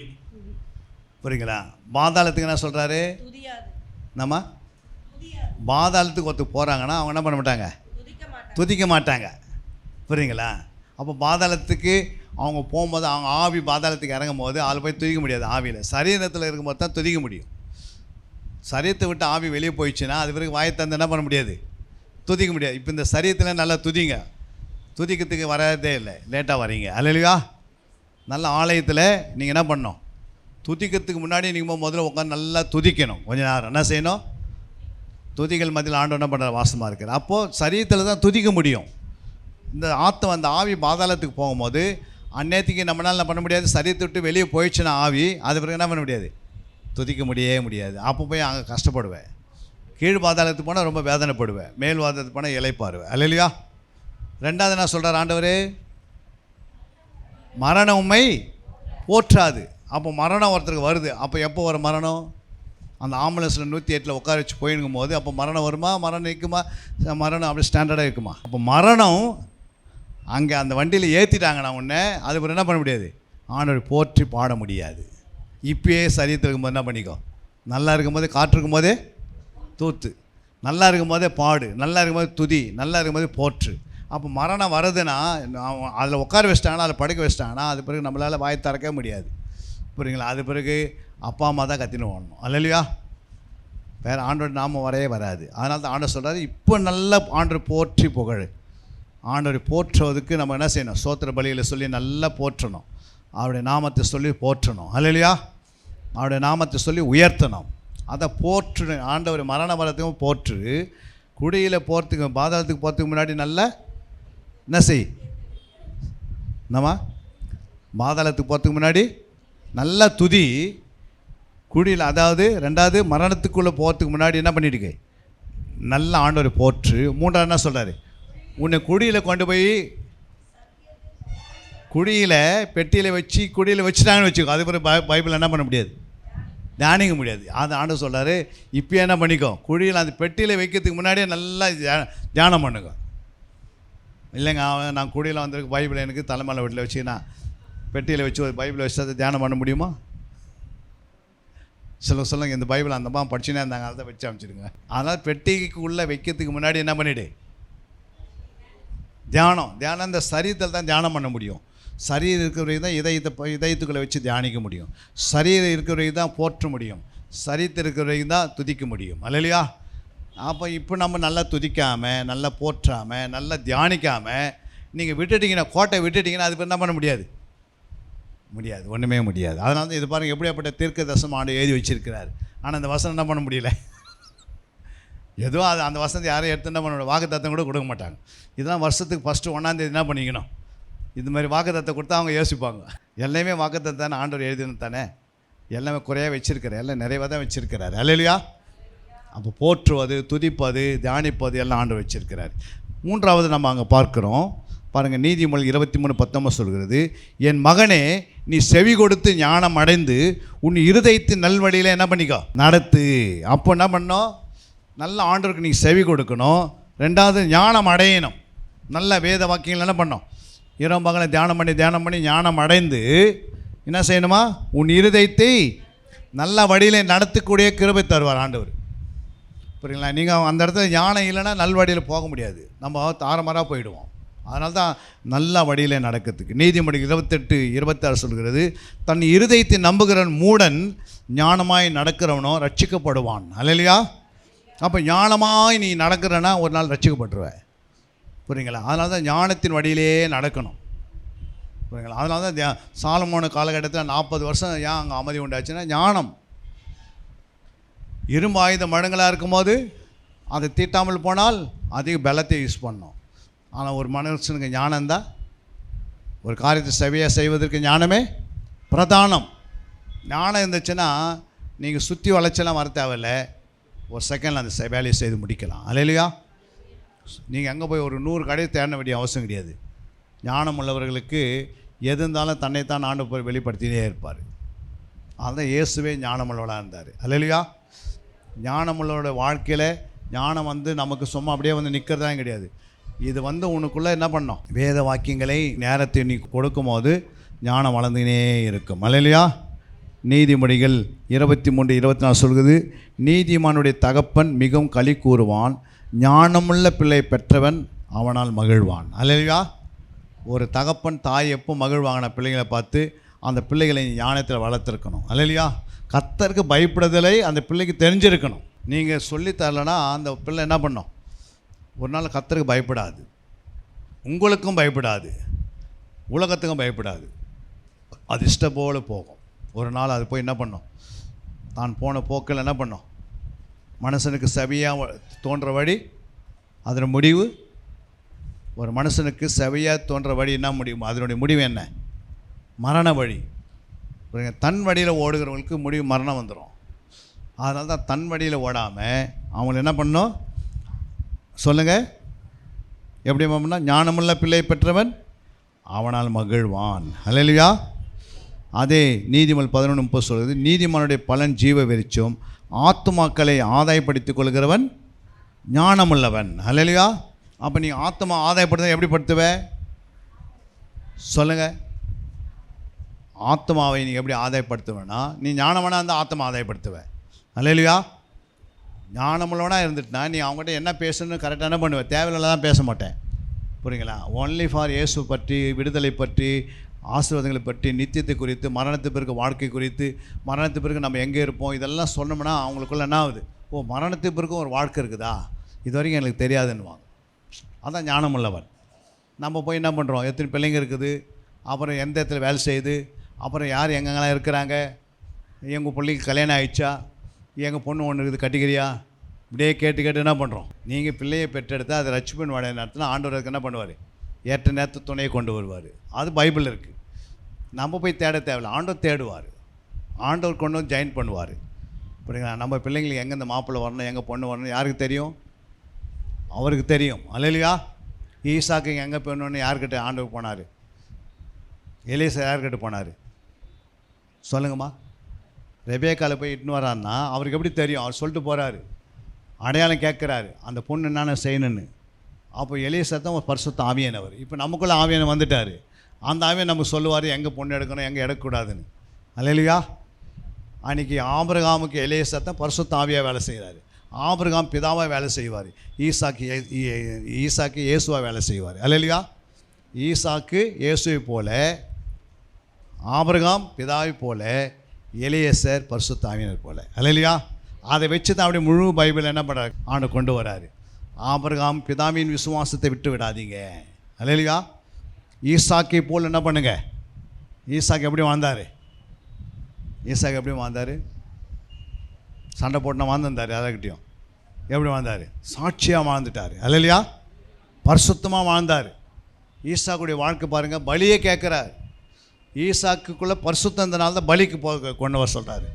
அவ்வளோ உன்னதமான பரிசுத்தம் அவனுக்குள்ளே இருந்தது. வாக்குத்தத்தத்தின் பிள்ளை ஈசாக்கு. அல்லேலூயா. புதிய எருசலேமுடைய சாயில் ஈசாக்குக்குள்ளே இருந்தது. புரியுங்களா? அதே நீங்கள் ஆகாருக்குள்ளே எப்படி இருந்தது? சீனாய் மலையுடைய சாயில் இருந்தது. நியாயப்பிரமாணம். அல்லேலூயா. ஆகார் என்றால் சீனாய் மலை, சாரால் என்றால் புதிய எருசலேம். அல்லேலூயா. கலாத்தியில் போய் ஃபுல்லாக வாஸ்து பாருங்கள், அங்கே ஆண்டவர் போயிடுவார். அப்போ இன்றைக்கி ஆண்டவருடைய வார்த்தை நீங்கள் கேட்டிருக்கிறீங்க. ஞானத்தை குறித்து நிறைய சப்ஜெக்ட் இருக்குது. கொடுக்கப்பட்ட டைமு முடிஞ்சிச்சு. அல்லேலூயா. இன்னும் நிறைய டைம் இருக்குது. இன்னும் ஞானத்தை குறித்து எடுக்கலான்னு வந்தேன். ஆனால் என்ன பண்ண முடியல? கற்றுக்கொள்ளணும். ஞானம் எப்படி உருவாகுதுன்னு நீங்கள் இன்னும் ஞானத்திலே வளரணுன்னா இன்னும் கற்றுக்கொள்ளணும். கிளாஸை விடாதீங்க, ஹோம் ஒர்க் எடுங்க. ஒரு அதிகாரத்தை எடுக்கிறது கஷ்டமாக கிடையாது. இதெல்லாம் உங்களுடைய ஆவிக்குரிய ஜீவித்த வளர்ச்சி. சும்மா பைபிள் படிச்சுனே அப்படி இருக்கக்கூடாது. தேடி வாசிக்கணும், ஆராய்ந்து வாசிக்கணும். தியானித்து வாசித்தீங்கன்னா பின்னாடி வர சந்ததிக்கு நீங்கள் என்ன பண்ணுவீங்க? பிள்ளைகளை உருவாக்குவீங்க. புரியுங்களா? அப்போ தான் கை கொள்ள முடியும். சும்மா இன்றைக்கி கை கொள்ளலாம். எப்படி கை கொள்ள முடியும்? நம்ம முடியுமா? இப்போ நீங்கள் போகிறீங்க, ஒரு மருமகன் வரான் வீட்டுக்கு, உடனே அவருக்கு ஒரு கார் கொடுக்குறீங்க. அந்த காருக்கு சாவி கொடுக்குறீங்க, இந்தாப்பா வண்டியை ஓட்டுன்னு வா, நாங்களும் பின்னாடி உட்காரன்னு. அவர் சொல்கிறாரு, காரு நீ கொடுத்தது ஓகேம்மா, ஓகே. மாமியார்கிட்ட சொல்கிறார், கார் கொடுத்தது ஓகே, ஆனால் இது வரைக்கும் எனக்கு என்ன தெரியாது, ஓட்ட தெரியாது. லைசன்ஸ் இருக்குதுன்னா லைசன்ஸ் இருக்குது, ஓட்டுறா அப்படின்னு தான் ஓட்ட முடியுமா? பைபிள் கையில் இருக்குது. ஆனால் பரவாயில்லத்துக்கு போனால் என்ன பண்ணணும்? பைபிள் படி வாழணும். அப்போது பயிற்சி எடுக்கணும். காரை ஓட்டினா பயிற்சி எடுக்கணும். லைசன்ஸ் வச்சு என்ன பண்ண முடியாது? இப்போ நான் ரசிக்கப்பட்டு சொல்லிட்டு லைசன்ஸ் வச்சுன்னு போக முடியுமா? முடியாது. பைபிள் படி வாழறதுக்கு நீங்கள் தேடி தியானித்து ஆராய்ந்தால் தான் போக முடியும். இல்லைன்னா குற்றம் குறையெல்லாம் பிசாசு போட்டு இழுத்துப்பான். உங்களுக்குள்ளே முற்றிலும் பரிசுத்தமாகணும்னு ஆண்டு சொல்லியிருக்கிறார். அப்போ வேத வசனம், பரிசுத்த ஆவி, ஜபம், இயேசு ரத்தம், அவருடைய சுத்திகரிப்புக்காக இயேசு கொடுத்த ஜீவ தண்ணீர், ஜீவ ஆவி, அப்புறம் மேய்ப்பர், இதெல்லாம் இந்த சொல்லுக்கெல்லாம் கீழ்ப்படிந்து வளர்ந்து வரணும். அல்லேலூயா. எல்லாம் சமையல் செய்து நம்மக்கிட்ட கொடுத்துட்டார் ஆண்டவர். அதை சாப்பிட வேண்டிய வேலை நம்முடைய வேலை. நம்ம எல்லாத்தையும் விட்டுட்டு, ஆண்டவரே நீர் என்னை பார்த்துக்கொள்ளுங்க. நான் ஆண்டவர் சொல்லுவார், நான் உங்கள்கிட்ட வேதத்தை கொடுத்தேன், ஆவியானவர் கொடுத்தேன், ரத்தத்தை செலுத்தி கொடுத்தேன், மேய்ப்பரை கொடுத்தேன், அப்புறம் என்னென்ன கொடுத்தேன் உனக்கு சொல்லுங்கள், நிறைய நன்மைகளை கொடுத்தேன், இதெல்லாம் வச்சு உன்னை பரிசுத்தமாக்க முடியாது போயிட்டீங்கன்னு கேட்பார். கேட்க மாட்டாரா? வேதத்தை கையில் கொடுத்துட்டாரு. இப்போ ஆண்டவர் சொல்லி தருவார், கைப்பிச்சா சொல்லி தருவார். நீங்கள் தான் படிக்கணும். அல்லேலூயா. நீங்கள் தான் தேடணும், நீங்கள் தான் ஆராயிக்கணும். அதை தான் ஆண்டவர் அருமையான பாஸ்டமாக வச்சுருக்கிறாங்க, எங்களை கொண்டு வராங்க. இப்படி சொல்லுவதுக்கு யாராவது ஒருத்தர் கொண்டு என்ன பண்ணுறாங்க, ஆண்டவர் இந்த சபையை உருவாக்கத்துக்கு அநேகர் வந்து போயினே இருப்பாங்க. அவங்க ஏதோ வந்தாங்க போனாங்கன்னு இருக்கக்கூடாது. நம்பி அந்த அளவுக்கு வளரணும்னு நம்ம பார்க்கணும். வந்து போகிறாங்க, வந்து போயிடுவாங்க. ஆனால் நீ வளர்ந்துருக்கிறீங்களா? அதான் கரங்களை தட்டி தேவ நாமத்தை மிகப்படுத்து. அன்பிற்குரியவர்களே, சத்திய வேத ஆராய்ச்சி வித்தியாசாலை தரிசன ஊழியம் 1. வடமாநிலத்தில் 300 திருச்சபைகளை உருவாக்குதல். 2. மாதம் ஒருமுறை எழுப்புதல் உருவாக்கும் எழுப்புதல் கூட்டம். 3. ஊழியர்கள், சபை தலைவர்கள், சுவிசேஷர்களுக்கென கருத்தரங்கு, அதாவது சத்திய வேத ஆராய்ச்சி நேரம். 4. டிவி ஊழியம். 5. பத்திரிகை ஊழியம். 6. CD DVD ஊழியம். 7. பவர் கேம்ப் அக்னி அபிஷேக முகாம். 8. உபதேச ஆராய்ச்சி கருத்தரங்கு ஊழியம். 9. நலிந்த குழந்தைகள் இல்லம். 10. 24 மணி நேர ஜெப மையம். 11. சத்திய தேவ ஆராய்ச்சி கல்லூரி. 12. சிறுவர்கள் உருவாக்கும் ஊழியம். 13. மருத்துவ முகாம்.